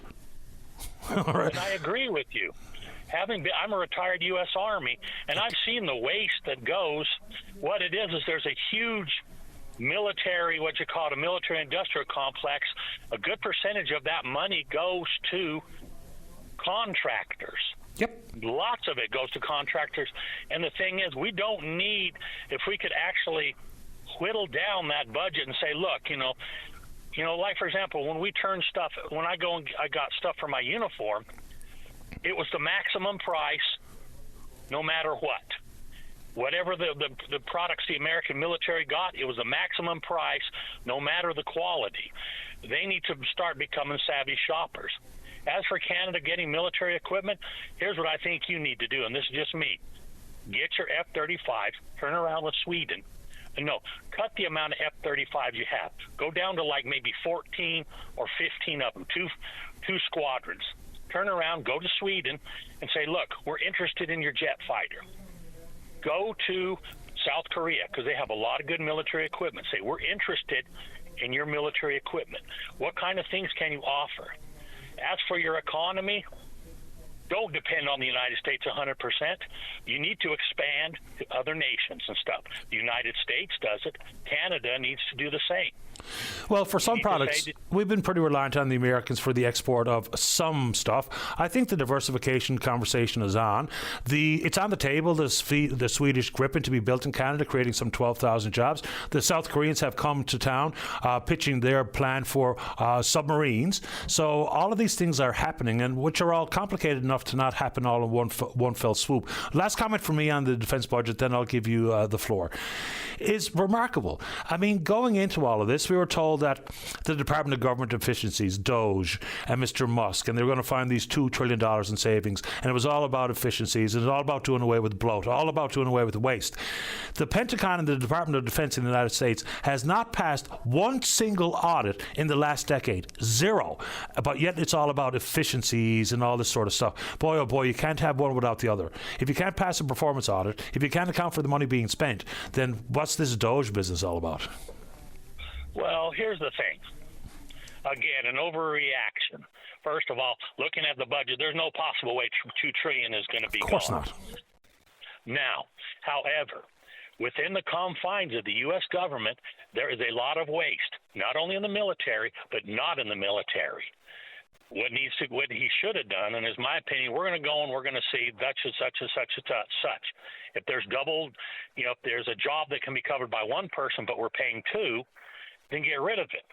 Often what they did is they said, oh, well, this person has this job, but we're going to add this to it. So instead of, but wait a second, let's create another position for that, spend the money on another employee, when in reality, that could be done by one person. So, as I said before, for the first two elections, I did vote for Trump, but there was something that happened, and, every time he speaks, I kind of cringe. But at the same time, I don't trust the left either, because let's be honest, the left, I look at them and they're like, they're doing things, they're taking money under the table and stuff like that, and then hollering at the right. There's a lot of hypocrisy on both ends. Yeah. And even with Canada, let's be honest, your last Prime Minister was a piece of work. He overstayed his welcome by a number of years. No question about it. Simply because we're right up against 12 o'clock, Glenn, we have to leave it there, but I really appreciate your time and enjoyed the conversation. Hey, God bless Newfoundland. You're on my list. Someday I'll get up there. I'm going to Nova Scotia. I want a Newfoundland, but the flights there are just hard to get and expensive. But maybe in the next couple of years. But God bless Newfoundland. God bless Canada. God bless the United States.